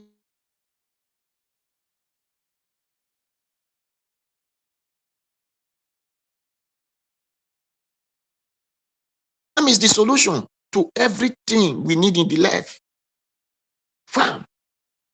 And telling the journalists, ask him, tell us how you will do it. That is the only place I will not advise anybody that have strategies to bring it out for people. Tell them I can do this, I can do this, but don't tell them how you will do it. That's all. The rest thing, electricity doesn't have to, it's not hard to do. To have electricity, like Mr. Alabo, you said water. Thank you very much for bringing that point out. You said water this thing just now. It's not hard. All those things, there is nothing that is hard, that is difficult. Only what just matter is you know the logic and put it before your people. I'm saying it. If I am a governor, I will urge all Edo people, all Edo state, wherever 1 you minute are. more, 1 minute more. Okay, thank you very much. Wherever you are, come and invest this money in your state. We will bring out project. The moment you bring out project, you put money. This is your resources. That is why I'm crying for Bill Mate. Edo people should put their money and begin to gain benefit from it, not to leave it in the hands of Hausa man or for the full animal in the name of Nigeria. No, it's not the child and Edo people. It is because our brain is not working. That is why we will take our resources that God used to bless us and put it in one man hand, and then we are start suffering it. And we know they want to buy cement. Can't we manufacture that cement and use it to make Edo State Eldorado? We can do that. But because of our ignorance, we will say go and buy 40%. It become you don't need to buy any piece. You're supposed to be producing, and people will come and be buying it from you. Why you'll be making money you gain from it? Thank you, Mr. Nigeria Wash. Thank you very much. All right, Mr. Odowa, thank you, sir. God bless you. Oga Chris, you're the final. Please talk to us. Anybody Yeah, that joined the comment this time, you are going to get just 1 minute for your submission. I beg, we don't close. Thank you, Oga Chris. Talk to us. A good evening to you. that was thank God say I don't late too. That was Mr. Najawat. Thank you once again for this broadcast today. May the good Lord continue to strengthen you and bless you greatly. At least for playing the Peter Obi's interview, that interview has been on air, but I not really had the time to listen to it. But when you played it here, I was now forced to listen to parts and sections of the interview. Thank you so much for that. And Mommy Diaspora, I want to wish you a very good, happy Sunday to you. I hope you are keeping well and doing what you know how to do best. And that is making sure that we all are working towards having a better Nigeria. Nigeria that will work for everybody. I keep saying it doesn't have to be a Nigeria, a nation that will work for everybody. Thank you so much. And everybody in the comment section, people that are listening to us, people that have called in. I think it was only Madam Debbie that called in. I want to say thank you all. Today is Sunday. You are able to be part of this broadcast. I want to urge you to take it a step further by using the dollar sign, the share button, the like button. Please, if you can. Although Oga Nigeria will say the regular people shouldn't bother, or if you have not done it before. But I think if you want to do, you can do, even if you did one before every day. You can do if you are willing to do. Thank you so much. People on the panel with me, Oga Jonathan, happy Sunday. Oga Alabo, stay humble. Oduwa. Aboki, all of you are welcome. So I think the interview today it's quite an eye opener. Just see the impact the interview has had on our struggle on this panel. I'm talking about this panel now. Just see the impacts that it has had. It has given everybody hope. And it has given everybody a sense of belonging, a sense of direction, a sense of fulfillment. Because it's not just about we coming here to repeat these things every day from different angles, different perspectives. But at least we are hearing from the horse's mouth today. It's just kind of affirming the kind of things that we say here every day. You've heard him spoken to all the issues that we've raised here today. So just imagine if we are to have him live on this broadcast talking to us, not through Sheun or Kimbaloji, he's talking to us now face to face on this broadcast, and I believe it's going to have a bigger impact. You know, when was it yeah, either Jonathan or Galabo, when he was talking, he said, he said this kind of interview, Sheun Kimbaloji is going to keep it as an archive for his children and his children's children to view in the yes, it was Oga Jonathan. Like something they will keep and they keep playing it. You know what crossed my mind immediately was that yeah, we could also have the same on this platform. Imagine if he was the one that we were being interviewed here. Ghana Naija Watch is the moderating. That is also something that Ghana Naija Watch will keep for his children, for his children's children, even for mommy diaspora. These are the kind of things I call trophy. The you see your efforts, effort for service, the effort you've put in. You look at it, keep it in the archive. Video. This is my interview of even if Peter Obi becomes the president, at least let it be on record. This one they say thank you for what you are doing for Nigeria, the good work. All those ones are just talk, talk, talk. But when you have a video like that, this is what I did for Nigeria. So whether Nigeria come good though, whether I not good though, at least you have something to present. So that's what some of us have been advocating here. So when Ogajon, yeah, it was Ogajon, when he said that word, that was what crossed my mind. Well, having said that, people, you see the interview itself, I believe every aspect of the interview has been dealt with. Ogajon pretty dealt with the micro and the macroeconomic implications of the interview vis-a-vis the outlook on the Nigerian economy. And I think what was his name again? Oga Alabo also extended the matter further. The same thing with Stay On Board, and the Padu has zeroed down on the agricultural aspect of it, what we can do for ourselves. I think he's very big on that. So I'm just going to look at it from a whole different perspective because there's no point repeating everything that has been said by everybody. And that is the perspective of um, what can we gain as a political group from this interview? If I say political group, I mean the supporters of good governance, the supporters of His Excellency Peter Obi. But I find it difficult to say the NDC because somehow that political party get as a bit to me. So, as a political group, what could we have taken away from this interview? And in case of future, so I'm going to speak directly to all of us and to the supporters of His Excellency Peter Obi. See, for this kind of interview, before this kind of interviews are held, that is why if you have a functioning campaign organization, functioning political party, they will meet. All of them go sit down. Then go talk about possible questions and anything that could happen. Peter Obi go respond. If there's anything to be corrected, it will be corrected. And he go use the opportunity to pass message, different kind of messages to the people. You envisage everything is well groomed for this interview. And I like the part where I was regarding as Peter Obi, they realized the statistics, went straight to Google and confirmed. And after I said that, I also did the same thing. Initially, I didn't do that. I did the same thing. And I was even seeing the China and GDP, the Korean GDP, and something beautiful came out from that GDP, even that of China, even if it is far bigger. But The Korean seems to be enjoying a more prosperous life because of population. At the time you now spread it across the people in the country, you see that, and the people with a fewer number of people, they have more to gain, even though they have less to share. You see, so these are the kinds of things that presidential candidate ought to be talking about. No, that's just that on one side. Then on the second side, another good lesson that could be taken away from interviews like this is that His Excellency Peter Obi will use the opportunities of this interview to call out the journalists, people like Shehu Kimbaloyi, to call out the other presidential candidate, but majorly the journalists, the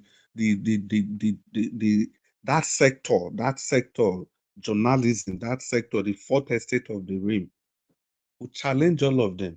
How many times have they interviewed His Excellency Peter Obi? All the major stations, they've interviewed him. But what about the other presidential candidates? They will call them out as then they grill His Excellency. They should be grilling those people. It's not the one they go to people's private house to go and be interviewing them. Mr. Chris. Yes, sir. Sorry, just 10 seconds. You know how that one is done, eh?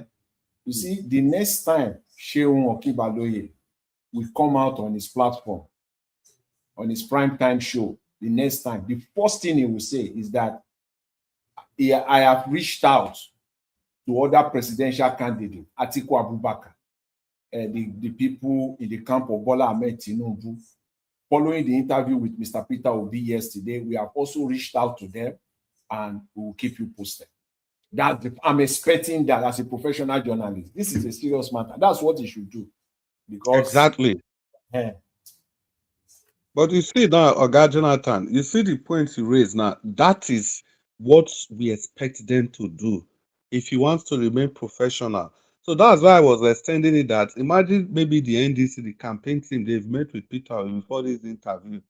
Or Peter Obi don't even announce him by himself, saying they go this interview. The campaign team, sorry, I say by himself, the campaign team, they've been announcing it.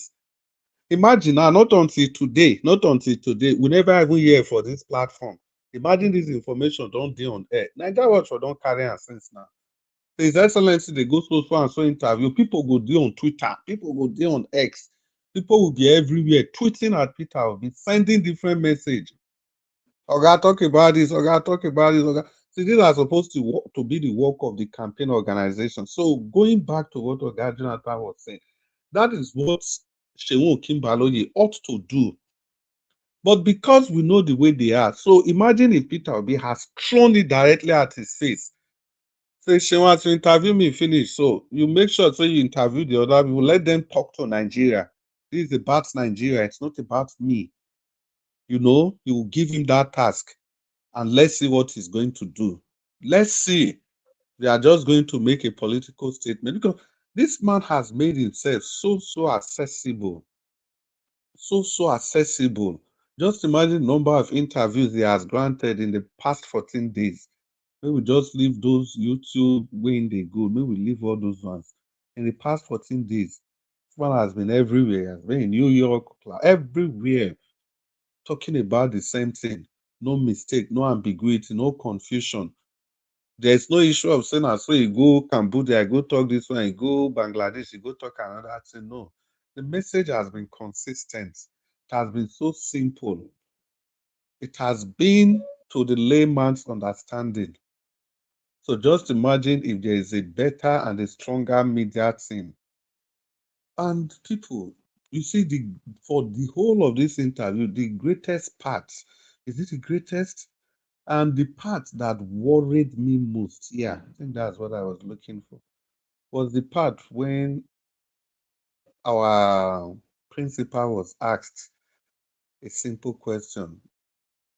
Are you going to win 2027 election? I know Oga Naija was emphasized that part. In fact, Oga Naija was paused the recording and he emphasized that part. You see that part, if I wasn't troubled and lying, yes, because of the answer, the response our principal gave. Our principal said he's hoping if they do the right thing. For me, for me, I think that kind of response somehow trouble me. I think our Oga for send maybe direct threat or whatever to these people. For send direct threat, because if you see all the other presidential candidates, this was part of the question when they asked Buhari that time. They say the blood of the baboon and gorilla, the baboon and the gorilla, they will be soaked in their blood. You know, think because if you talk like this, it's like I'll just stand up soon. It's like you are talking from a place of, uncertainty. I will just make it clear to them that they should not tamper with that election. They shouldn't. I think that's the kind of thing I was expecting. Other than that, I want to say it was 100 over 100. Well said interview. And thank you so much, Nigel. Thank you, everybody, for listening. Domosa. Oh, sir, if you said we had to beg them not to, it's not bad. We had to All beg right. them to give us free and fair. It is good. Okay. Thank you very much. My people appreciate every one of you already 4 hours. The only reason why we have to hit 4 hours today, Sunday, because Peter Obi's interview was very, very long. Yes, but I'm happy that we managed to put our voices to this. So we're going to go straight to our final submission now so we can round up the show. Our normal 2 minutes. So, yeah. Yes, Oga Tedios, again, I understand what you were talking about, what you were trying to say. That's why I normally tell people that when you're writing your statement, please always make sure that you put it in a way that everybody will understand. Finish your statement because it might be misconstrued sometimes. Thank you, sir. Thank you for your expression. Okay, Mr. Jonathan, sir, your 2 minutes, final submission. Thank you. Thank you, Mr. Thank you, Evans. sir. Let me quickly say, as I was listening to Mr. Chris, you said something profound. Let me quickly highlight this. The other day we talked about Mr. Peter of this, the purported Trump's letter to Tinubu, and I talked about press release. That was a press release, and to me, 100%, that was a press release statement.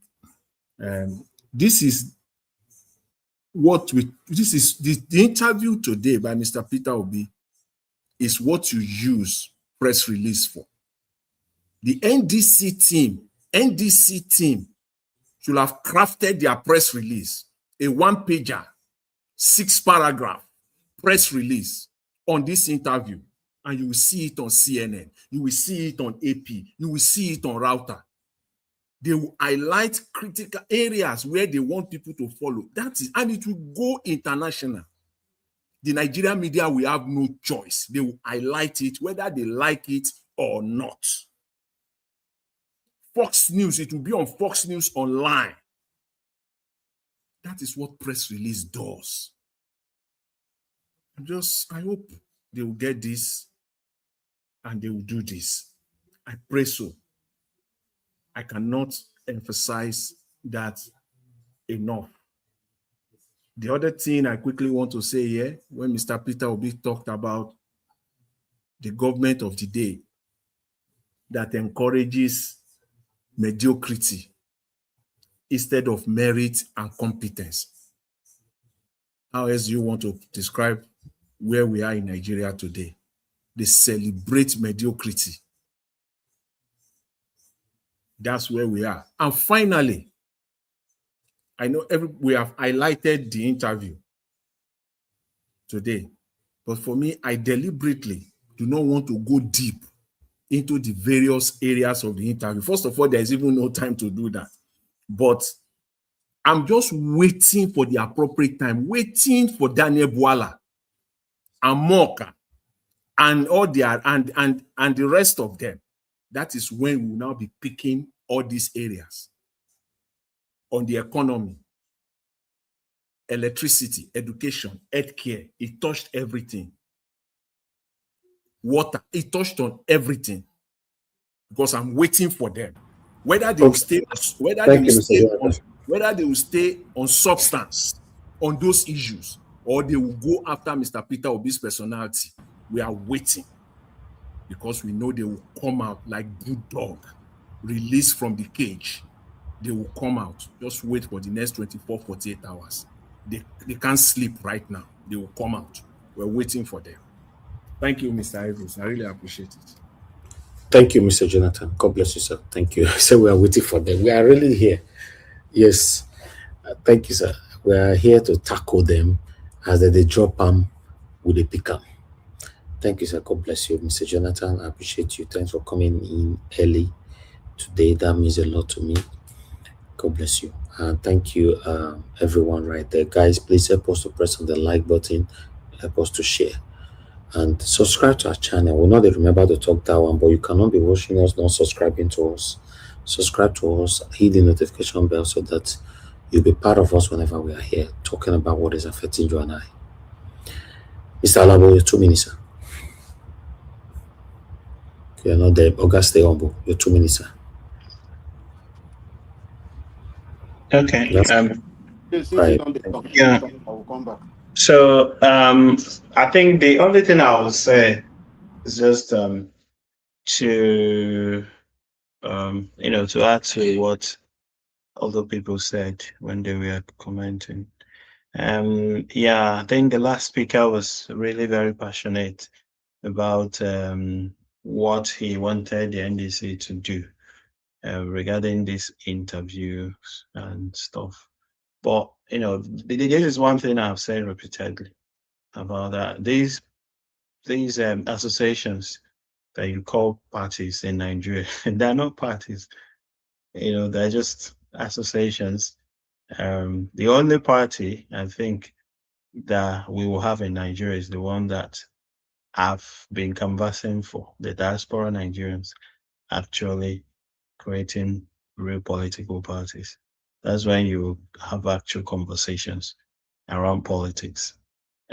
Because these guys, these parties, they're just peopled by elements who do not really know what it takes to run a party. You see all your PDPs, APCs, the same way they played their politics in the 50s and 60s, Northern People's Congress, NCNC, and what's the name of Action Group. That's the same way they run these things. All those 20th century ideologies and stuff, they don't fly in the 21st century. And regarding the other elements of the interview, the one about when he was asked if he wins or if he loses, what will he do? So, under normal circumstances, if we had a system in place where the elections are conducted in a free and fair manner, of course, if you lose election, you would, probably retire to what you were doing before, or maybe support the government in any way. So, but we don't have such in Nigeria. And Peter B has also said repeatedly that that he will not lose. Yeah, and I really agree with him, because with the prevailing circumstances, Peter Obi will probably win every local government in Nigeria. But yeah, again, you may not expect him every time to come with that ferocity, that ferociousness, to say no, I won't lose, or if I don't win, I will, burn the country. It is left for us. It is left for the citizens, really, to take action. If there is foul play, really. Yeah. So it's not left for people, because, of course, when you're saying these things, you also remember that the international community is watching, and people are watching. They want to see what your demeanor is, etc. So sometimes you blow hot, sometimes you go diplomatic. It helps. Thank you, Stembo. Thank you, sir. All right. Mr. Oduwa, your 2 minutes. August CM, I will do this because of you, but you're only coming to use 5 minutes. 5 minutes. I beg make another person not use this link. They come. August CM, quick call me so that I delete the link. I beg. The link will be posted. Thank you. Mr. Oduwa, your 2 minutes, sir. Thank you. Okay, thank you, Mr. Najawash. Anyway, Peter Obi have really make our day, but I urge Nigeria to wake up from their sleep and all the journalists, because I know Shehu Kibaloyi is a journalist in the days of election. That's only that day is a journalist. Any other day, they are just entertainment hall people. Because in the day of election, they will be on the street. We will say, okay, they are about to start. Now, Peter Obi have called all of them to stand up and do their job. Go and verify. If people say, if Daniel Boala come and talk rubbish about Obi, go and verify if those things they said is truth. And let all the states, all the Boala to come and tell us how much Tinubu kept from Lagos State when he was a governor, how much he saved for them. And all the other people like Kenneth Okonkwo should come and tell us how much the Adamawa stay safe when they were in positions. So these are what we need to know and to encourage them and say, yes, keep doing well. And like Tinubu, now, how much he has borrowed or he did not borrow, he has using his money to work for Nigeria. Then Ebola should come and tell us. Because Peter Obi, they are blaming him. Why did you save money? A state that holds more, that we are owing debt, person came and pay all the debt and still save money for them. It's supposed to have a word. That is a wise person. That is a good father. But in Nigeria, they are blaming such person. So do you see that Nigeria, they are really criminal-minded people? All their own is just to steal and destroy the house. Steal and destroy. After you destroy the house, what did you expect? They will be beating you. And that is why all of them are crying today. The country is not good because they have destroyed the house. Rain is beating their children. So Peter Obi, God bless you and God bring you. So Nigerians, we should beg the judges because the election we have in Nigeria is judges' election. It is for the court by the court and of the court. It is the court that send those INEC to be doing rubbish. Because if the court is not sending INEC to be doing rubbish, INEC will not be doing rubbish. Because if they bring any election to your court and you say, INEC go and repeat this election and government will not give you money, tomorrow INEC will not misbehave. But because go and do it so that they can bring money for us, then we cannot give the position to whoever we like. That is where the court is what we need to beg, that they should let us have election of the Nigerians, not of the court or by the Thank court you, of sir. judges. Thank you very much. Thank you very much, Mr. Oduwa. God bless you, sir. Okay, final, our Oga Chris. 2 minutes, sir. Yeah, Mr. Anjaro, once again, thank you very much What's it, sir? for this complete part of Ogatsim. You are welcome to the broadcast. Well, Pa Oduwa, you see the complaint where they give yours now. Now, because of that one, now I make Oga Jonathan they talk about something like press release. You see, if the campaign group, the people that are in charge of the campaign of His Excellency Peter Obi, if they are not fast enough, this opposition, they will keep playing politics. See, the purpose of that press release just now, as this interview don't finish, they go put them for press release. The original transcripts of the interview, it will be there for the whole world to see, for all the major news channel, so that even if the opposition, the evil APC especially, if they are now twisting or making rubbish of this interview, it will no longer hold water because the real transcript of the interview is already out there in the public for people to see through that press release. But just watch and see. Watch and see. In 24, wait till be 24 hours, by tomorrow morning, start listening to your television and then you go one verse through your television through window. If they begin to twist everything where His Excellency Peter Obi talk today, if you don't listen to the interview by yourself, they will start twisting all this. You will not be angry. At which time, wait be all this. All these statistics, they will call it China statistics. They will rubbish everything. They will just make everything. They make a mincemeat of everything. So that is why it's so important that the handlers of the campaign of His Excellency Peter Obi should be at their A game. They should present their A game at every point in time. Like I keep saying, nobody can blame them for this because they are just playing the politics. They are playing their politics, so we have to play our own. His Excellency Peter Obi is a good man. Look at the things he has said today. These things, they should be re-echoed. If we miss this man, now here all of us go still day. Now here we go day, analyze. This man is just so precious for we to miss. Just look at the things he talked. Everything we in discussed today, they were all hinged on like three things: reduce cost of governance, lead by example, block leakages, and increase production. That is what every nation needs. And it was very clear. So why is this interview not on CNN by now? Not even the one who they say tomorrow. As they finish the interview, yeah, why are they not on press release? There's Reuters, there are many online publications that they could use. The summary of the interview, now, wait till I tell you just now. Only 4 things. I reduce the cost of, because if you talk about the presidential jet when they ask him, now the same thing. The bulletproof car is in our 406 use. The production, the export, we talk about coffee in Ethiopia, Netherlands, and everything. That is production. Lead by example, block leakages, that is block corruption.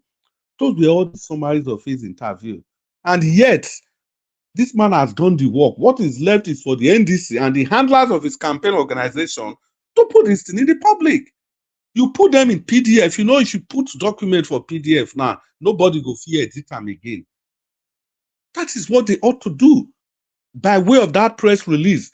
So that if there's confusion, if there's ambiguity, if there's any iota of mischief by reporters, you go back to that one. We don't already did the pages of CNN, even Prime News, Business Times, the Herald in New York. All right, thank you. All these are well-known newspaper outlets that you cannot tweet their work for anything. And how much does it cost? Sorry, too much time. Thank you, people. Thank you, Oga Chris. Thank you. Naija was not the final, I beg. Thank you. No. We don't pass that side, Mr. Alabo, I beg. Thank But you, I tell Oga. you when this person won't speak now, say when he finish. No, But you but no I call call him. you were not available. Yes, I come. I know I speak now. But if you are not available, your is a final sum. Your minutes should be forfeited. I beg. We cannot always be doing that now. You need to be available to speak. Do go and sleep, my friend. Oga CM, it's good to have you on the show. Please talk to us. Good evening, sir. Thank you, Niger Watch. Good evening, everybody. First of all, I must have to apologize. I've not been available for maybe I think 3 consecutive broadcasts now, if I'm not mistaken. Well, but on the other hand, I'm happy that even if I'm not here, my all of the warriors, people are keeping the flag flying, which is what is the most important. You know, I'm always grateful when I listen, wherever I may be, even if I'm not in a position to contribute or to phone.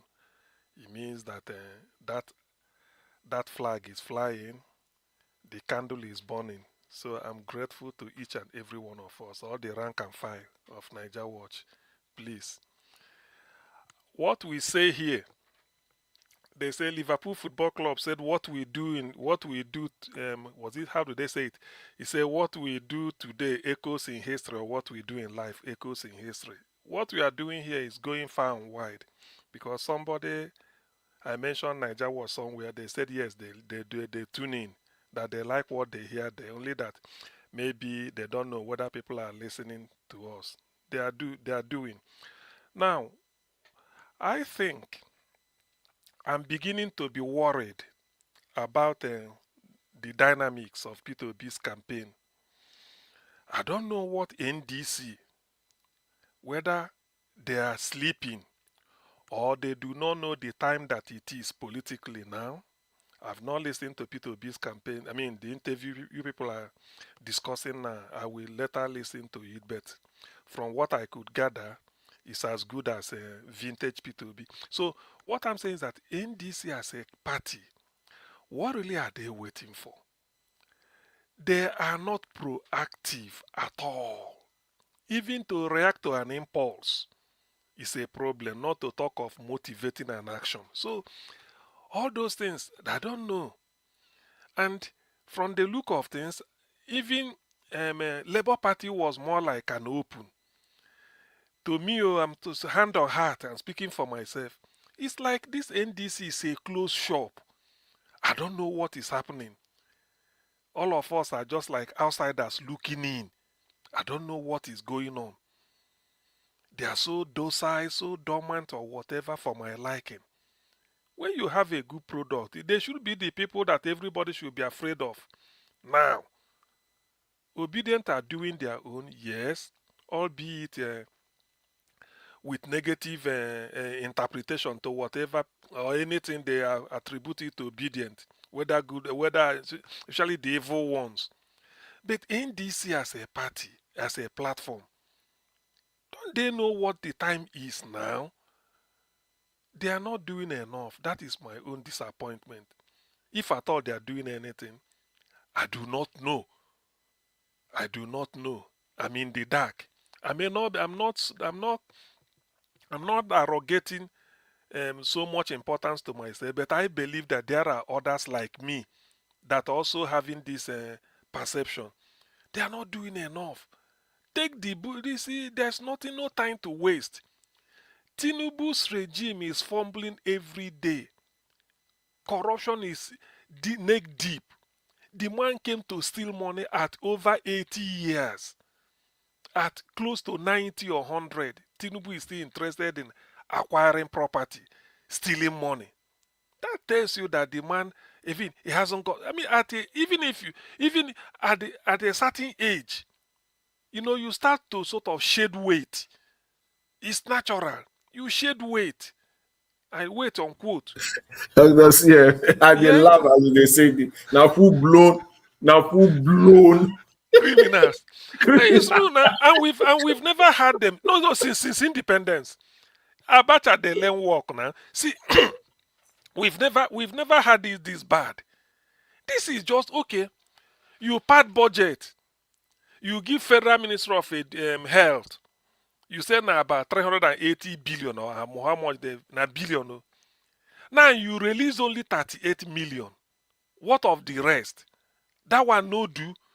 Now you have to go and form something on air. That is, it's like something existing, catching the wind. Have 300 employees. Get office, get account for central bank. What you are running a parallel country inside a country, and you are funding money to it. All this money, with of what use?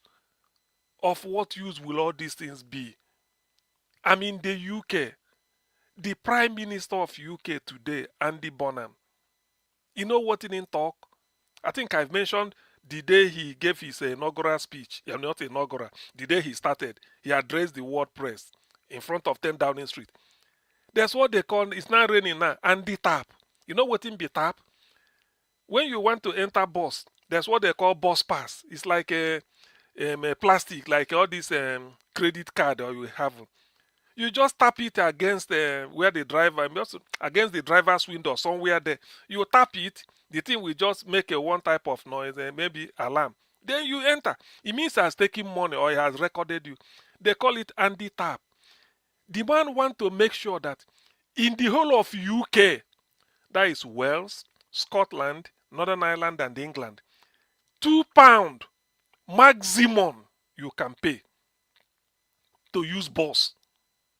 £2 max. Do you know why he's doing it? Because the cost of petrol and diesel or running a car is becoming expensive. Some of those of us in the UK should know. So the man said that is his proposal. The whole UK, that is everywhere. It's like saying bus fare in Nigeria should be 2 naira. They Call can't it call him Andy Tap Andy Tap. You know instead the of TAP. oh You my see God, TAP. these people, No, man. it's true. I like them. Yeah. He said he want to roll it out. That is the maximum you can pay for bus fare so that people can use bus. And do you know what it means? He said drop your car, use the bus. This is simple economics. By the time maybe there are 50 buses running your area and this thing becomes £2, you will now ask yourself, I'm only going to work. If I drive my car to work, I park. 8 hours, the engine will be cooling. The car is not going anywhere. You come back, you drive it, you pay for parking, you pay for. Why can't I take £2?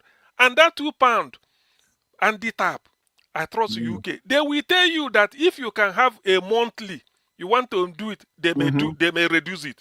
Yes, because there's a way they do. So that £2, people will now say, I mean, it's better I take the bus. What this means is that the bus is about that 50 will be insufficient. Do you see it? They will bring more bus and then hire more driver. More driver. You see, drivers. Yes. Do you see it? That is job already. The man has learned from Italy. That's what they did in Italy. Exactly. So you expansion see, there. simple. You see, more people will now be, and then do you know what it means? What it also means is that because that bus is running, because I trust the British people that say what they do their own, they will make it so attractive that these £2 if you will tap. They say if maybe after a while they say if you must have used it for 6 months, continuous tapping. There's a time you will go. The thing will say credit to your card. You both know how to manage the economy. So this is what this guy is doing. He said to reduce the cost of suffering, of the cost of living. Now he said a lot of people are rough sleepers. Rough sleepers are people that sleep on the street, just like you see people on that bridge in Lagos or anywhere. He said he want to end it in UK. Do you know why? Because when people are sleeping on the street, to end it means you want them to sleep in a house, isn't it? Yes. That is how you can end it. Now, because anybody sleeping on the street means he hasn't got somewhere to sleep. Yeah. He said he will build the greatest number of public housing in the history of UK to be able to house those people. What it means is that you, where they be construction worker, anybody involved in construction, and so many things are associated with housing, there will be boom there, there will be job for them. This is how government puts money into the system, not giving people cash. You don't need to. Now listen to this. In UK, we pay electricity and gas bill, gas cooking use. Then for every money you pay, maybe in a month, your bill is about, let's just say, 100 naira. There's what they call service charge, or what they call VAT, value added. So maybe the 20% of 100, which is it not 20 naira? 20 naira. So you end up paying 120 naira. Your bill, we say electricity and gas, 100 naira plus VAT at 20%. Sometimes it used to be 17, sometimes 15, but now I think it's 20. So let's use 20. So you now pay 120 pound, 120 naira. And he said to help the people, he will remove VAT. Do you see it? He said he will remove VAT on electricity and gas bill you pay, which means whatever you now pay is what you consume. So no more tax to government. They're not taking. So instead of Nigerians, you see, the criminal Nigerian system, the way they do is that government will be saying, okay, come and take money, go start a car business. Come and take. Look at Remi Tinubu donating 2 billion in Abia. What business is he doing? Tinubu go they donate, Rain wife go they donate. These people have stolen Nigeria blind. So why I'm saying this is that I believe, because they said obedient, even Peter Obi, I think they are listening to this, but I don't know why we've not succeeded in bringing him here. This is how you make life easy, how government gives money to the people. You see that interview, Dr. Sier, you see that interview? Shane Wokibaloye press Peter Obi so much. And I'm glad that Peter Obi did not say specifically, because the thing is that there's nothing wrong in saying exactly what you're going to do, but it will fall into the hands of these corrupt people. In the process, say they won't do them. Now money they would steal. Exactly. So exactly, they won't do it. So what if Peter Obi will now come? You want to help every parent in Nigeria, or maybe majority. You call ASU. You call ASU or universities. How many students do you have? What do you expect as students? What is it called? Student tuition fee. They will tell you. Peter Obi will say, henceforth, government will underwrite. You tell universities, every course, if it's a course of 100,000 a semester, collect 50,000 from students. So that 50, government will reimburse it to the university. That is the way. Without you bringing out that money and giving people, come and take, come and queue up, come and take more. No need. Corruption. No need. Dr. Siem, I must quickly come in here. You see that tax, the way you talk, you don't learn finish. You see, there is a day you were not on the broadcast. Oga Jonathan was talking about this student loan thing. First of all, the government increased university education. They increased like 100. then they Yes. can't give people student loan times two. Then the people will be celebrating that this is part of what the government has done. Does Yeah. that make sense, people? It doesn't. Can you You not see. listen?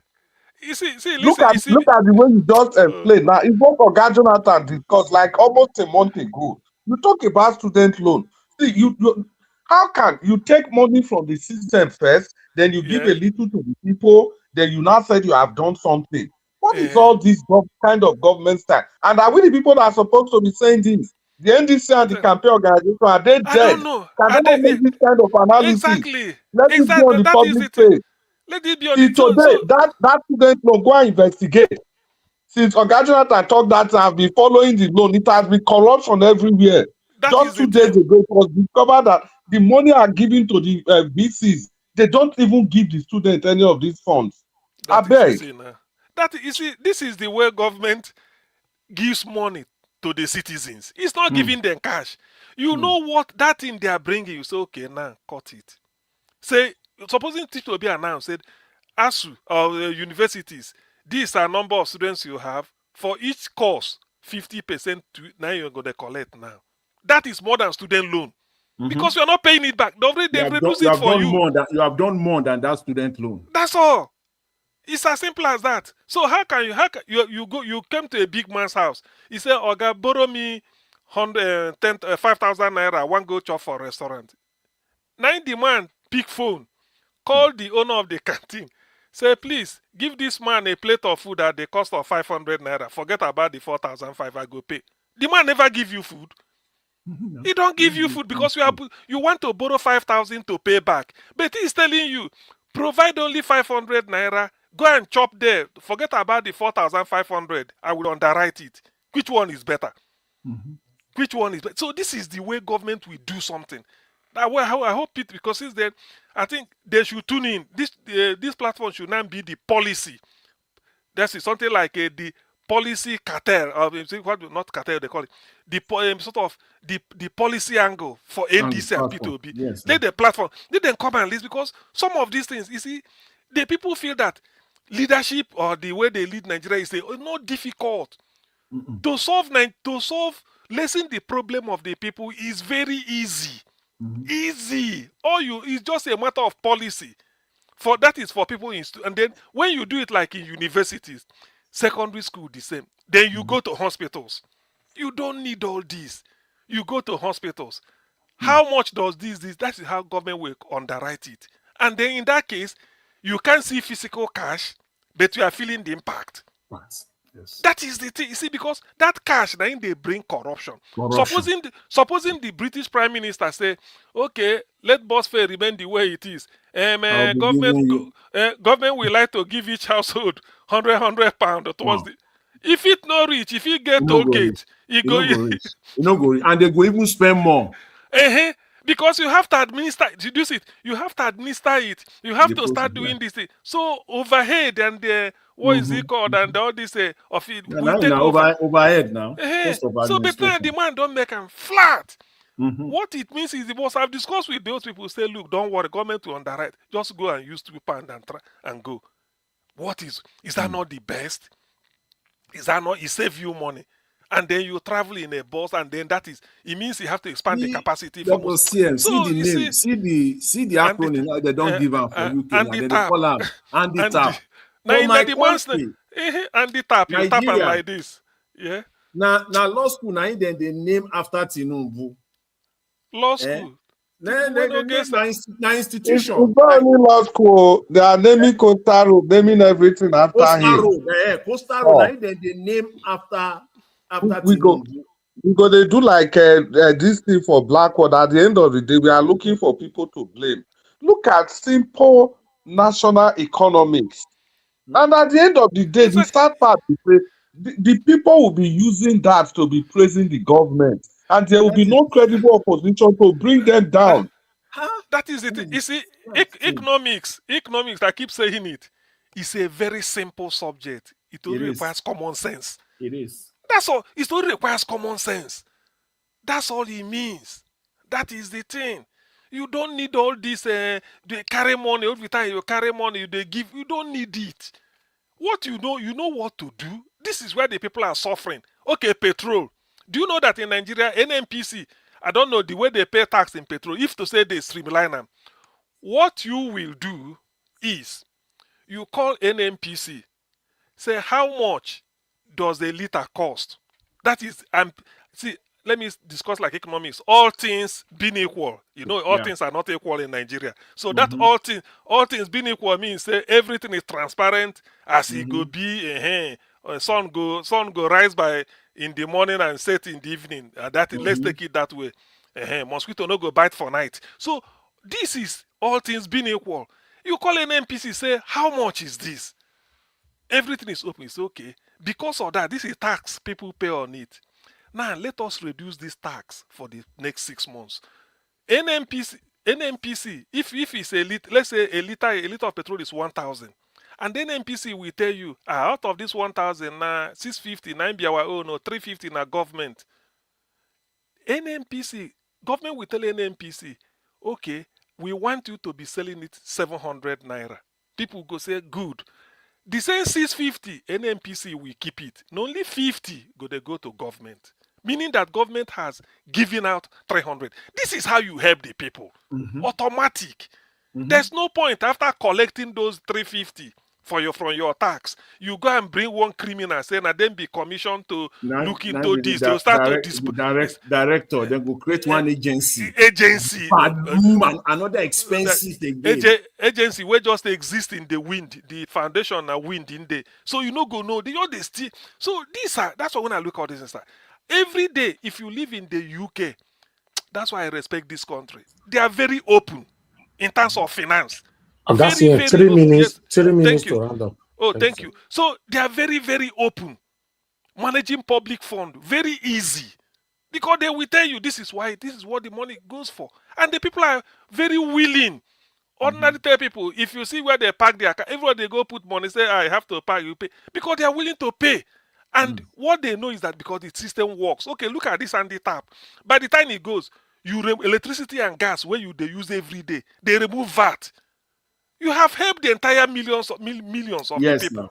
Yes, now. Because everybody uses electricity and gas to cook. So you remove the VAT, meaning that any amount you pay now you sabi. If you leave your light on for 24 hours, now you sabi. If you just the burn gas, now you sabi. So no more government doesn't take anything. He has removed that from you so that you can breathe. And that is the essence of public life. He said you want to help the people. Now people are sleeping rough. What is the solution? You want to build more houses. That is the simple. So why can't this type of thing happen? But in Nigeria, what they will tell you is that they will first of all gather the money, steal it, and then keep it and start to tell you they will disburse it. Okay, this one no be APC state, or this one no vote APC. Imagine, look at this opposition. So all those nonsense has to stop. Peter Obi, I hope they are listening. Even if we haven't seen him, this will get to him. The way to manage Nigerian economy is first you lessen the suffering of the people through those something like petrol that they use. I want to see the price of fuel come down to 100 naira a liter. Crash! Immediately P2B enter, make it no reach 1 month. Petrol go crash to 100 naira a liter, and then from there going down to about 25. We can do it. Forget about all this nonsense they're telling you international. It's a lie. All these things are lies. Nigeria can do it. Petrol, fuel, crude oil is like a river is like water in Nigeria. Nigeria has that is so much reserve. You know they finish any day. Despite all the stealing. If not wickedness, and they have the highest gas deposit in Africa. Yes, look at Qatar. Every day. After Russia, then you see Qatar, then you see Nigeria. So why can't we use gas? Why? So people, when you come in, that will go shock them. Say fuel should be 100 and it will crash. Because that will give people, but when you crash fuel price, you go here say food, a plate of food go reduce. By force. People go surprise. Do we supposed to refine fuel in another country? In another country, yes. People can refine fuel. So you see, there are a lot of using one stone to kill 1,000 birds. There's something you can do. You crash the price. Government can afford anything that comes there. crash it to 100 naira. People go say, are you sure? He said, this is not the beginning. After some months, maybe it will just, then the thing will be coming down. Whether na 2 naira, you going to take the come down from 100 until maybe it get to 20. It's possible. It can be done. Nigeria is, we have, because we have it. We have it. Okay, those ones, they are still in Inco. Supposing it's part of our system. So there are something to do. No, then they use grammar, bamboozle people when you go to AIT or all these things. They all you can't teach me economics. So far, you are in England, you living in UK, you are an economist because you know the way things work. Nigeria can do it, Nigeria watch. So what we are doing here, it goes far and wide. Only that maybe people may not give us the commensurate credit that we need. What we do here, we're educating the public. But I pray that one day, the day will be the day we have Peter be here hosting, then pump more idea into his brain. We not say he want to learn. We pump more idea into his brain, what he will do, and it will work. That is the way. There's no miracle. All these things is just greed. All the money they are stealing is enough to even pay an average Nigerian. Even if you finish university, no job, you can afford to receive 200, 300,000 naira a month until something normalized. We can build many houses for the public. So Nigeria is rich. Only that like Peter B said, it's leaders that looted Nigeria into penury, into poverty by looting. So why can't we do it? A country like Britain is doing everything possible to lessen the suffering. Look at the way they are going to household. What people complain about: transportation, electricity and gas, small things. You start from there. So Nigerian own is petrol. Crash the price. Don't listen to all these market forces. All those one are wayo. Market, which one be market force? What do you get for your country? Is it a UN will tell you how to sell your crew? Say this is to our people. You reduce it. Then let me see why people will not say let me see why life expectancy in Nigerians will not increase. So enough of what we are doing here. People should give us our due credit. We are showing them the light. Only that because of a name, all these things, the people are feeling that nothing. They don't neglect the idea that we profess here is excellent, the second to none. I keep saying second to none. What we discuss here, nobody should just feel that what we are saying here, how it goes unnoticed. It's a lie. People are taking note. But all I want is P2B to implement. Let him come here. We draw policy for him on how to tackle Nigerian issue. Within 6 months, people go to say, is it possible? It is, my brother. It is possible. If you remove corruption and looting from Nigeria, you find out that the wealth of that country has never been touched. Quote me, if you remove looting and corruption from Nigeria leadership, you find out that the wealth of Nigeria is still untapped. It can last for the next century. I'm saying this, but people might say, nah, lie. It's not nothing. Oil, they finish. Have you heard that some people, one country get oil, later the oil, they again. You don't hear them. Have you heard it? Let somebody come and challenge me. They. Now just why you then they take the bamboozle people, just cover your eyes.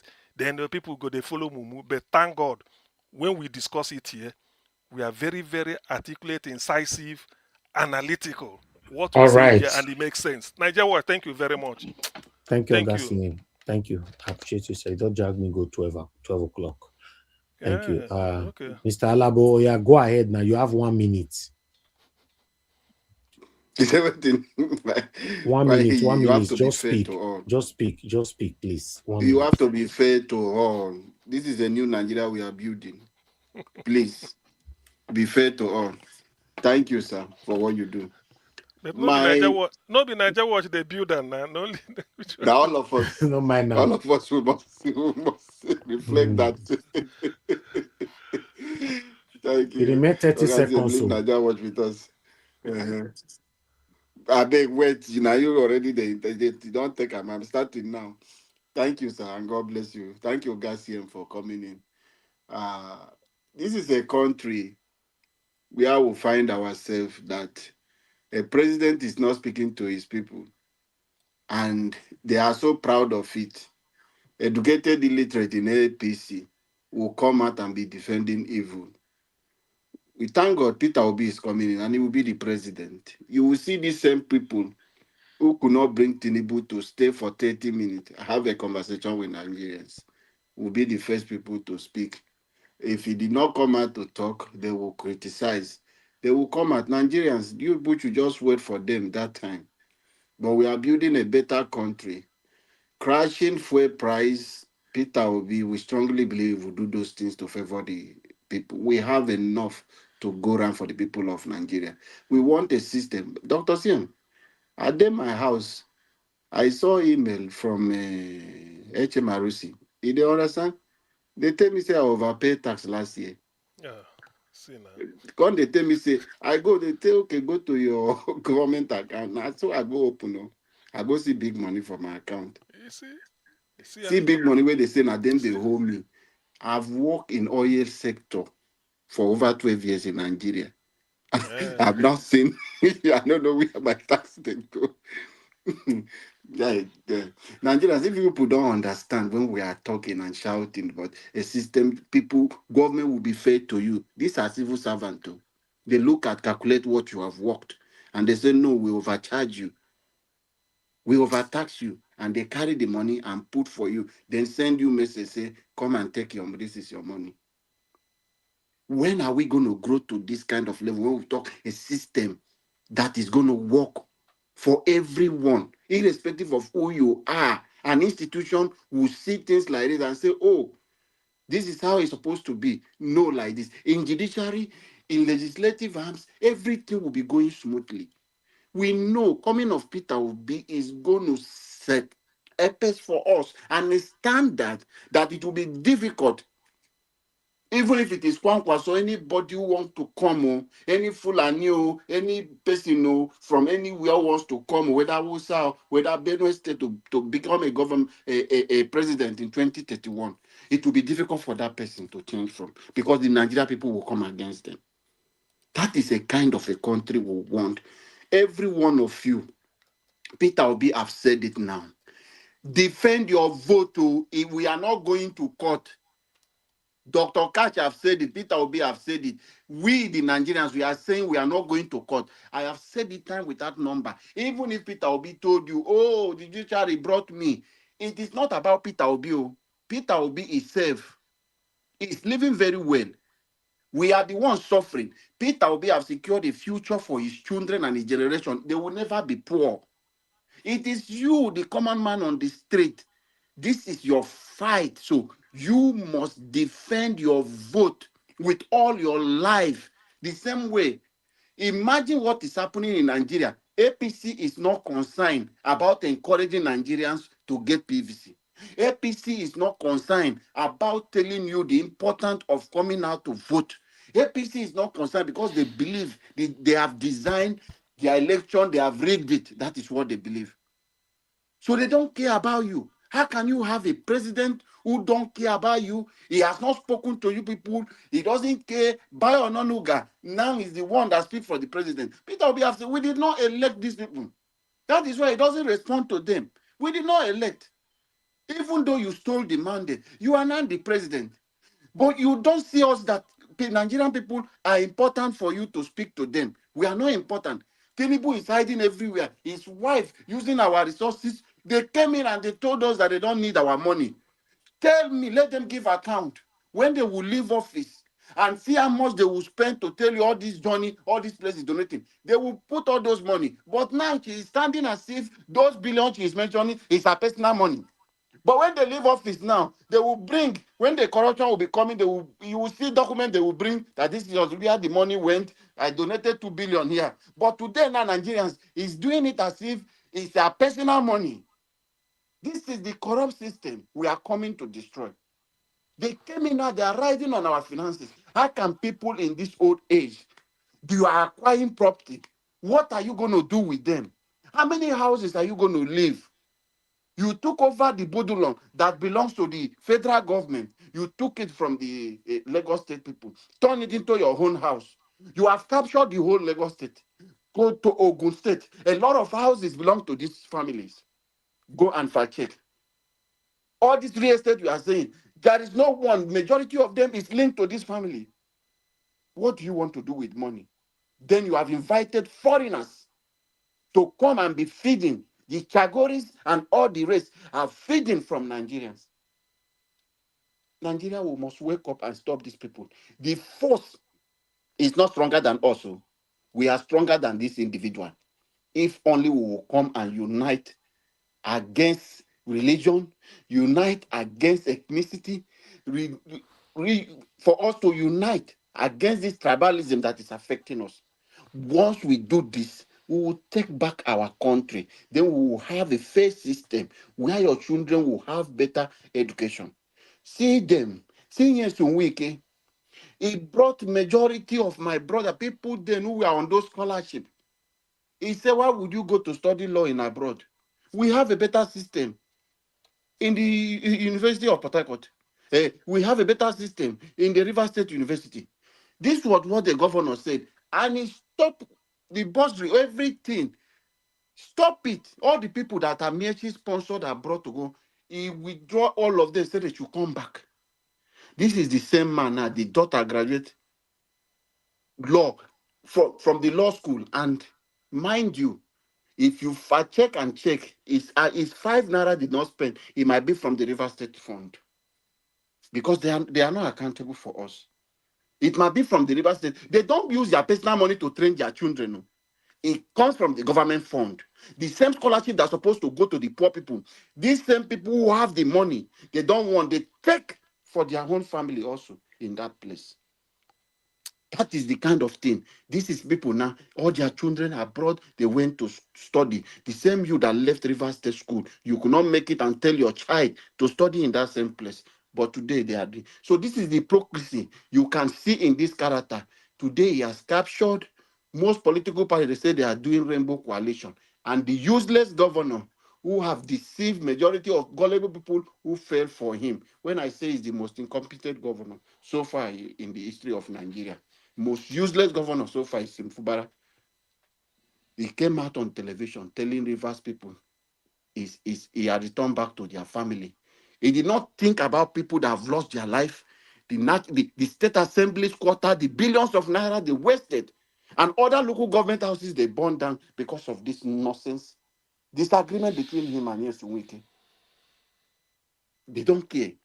This is a country we find. We must let these people know they have to pay for these things they are doing. They have to account for it. They have to stand in front of every one of us and face this crime. Last one, Mr. Niger Wash. Imagine 2 criminals sitting down telling us, one referring to one, saying if it was a China. You are a Okay, sitting thank you, Mr. president. Alabo. You know that law is working. Thank you. You know that law is working. Mr. Evans, make I just round up with this one. You know that law is working. Sitting president is telling somebody that if it was China, then that person will be in jail. What are you doing? You took our national anthem for a day to change. Why not you design the China system to catch those people? Thank you, Mr. Alabo. Thank you. Now, 2 minutes I give you and I allow you to talk for 8 minutes and you're still not satisfied. Yeah? Thank you very much. I appreciate you. Thank you, everyone. I thank you. I'm grateful. I thank you. Just that this last hour they bring, so the thing just provoke me. No verse. Yes, tomorrow we'll expatiate on it. All right. We'll expatiate on it tomorrow. Thank you. Thank you, everyone. And God will bless you now. Thank you very much, Mr. Jonathan. Thank you, Mr. Alabo, Mr. Oduwa. Thank you, Oga Chris. Thank you, Oga Sim, for coming to put your voice to this. I appreciate every one of you. Thank you. Stay humble.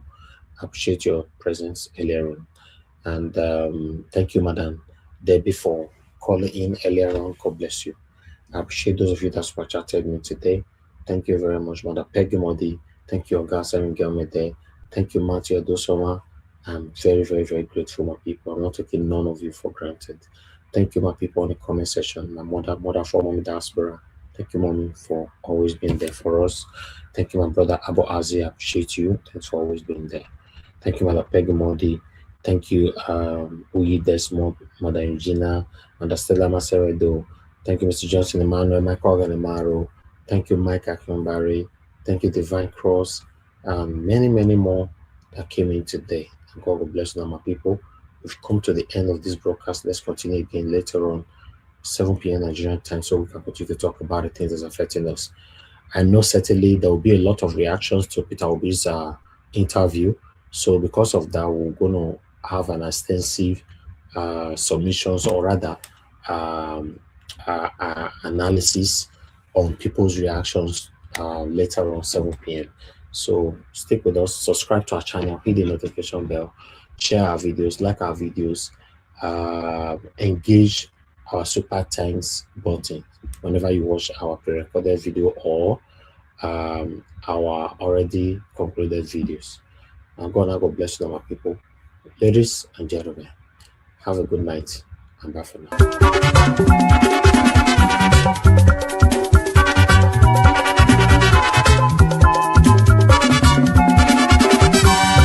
This is what we are living in this world, all of us today in motion.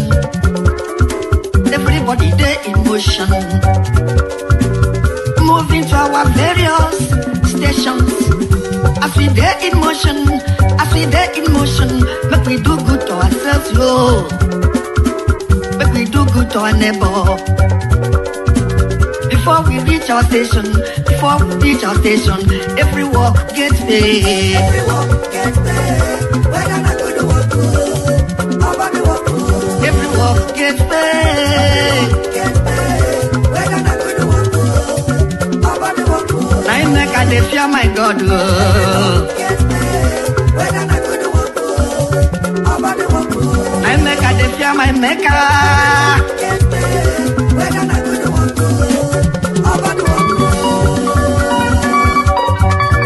Whoever will come and go and song, organize.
My God,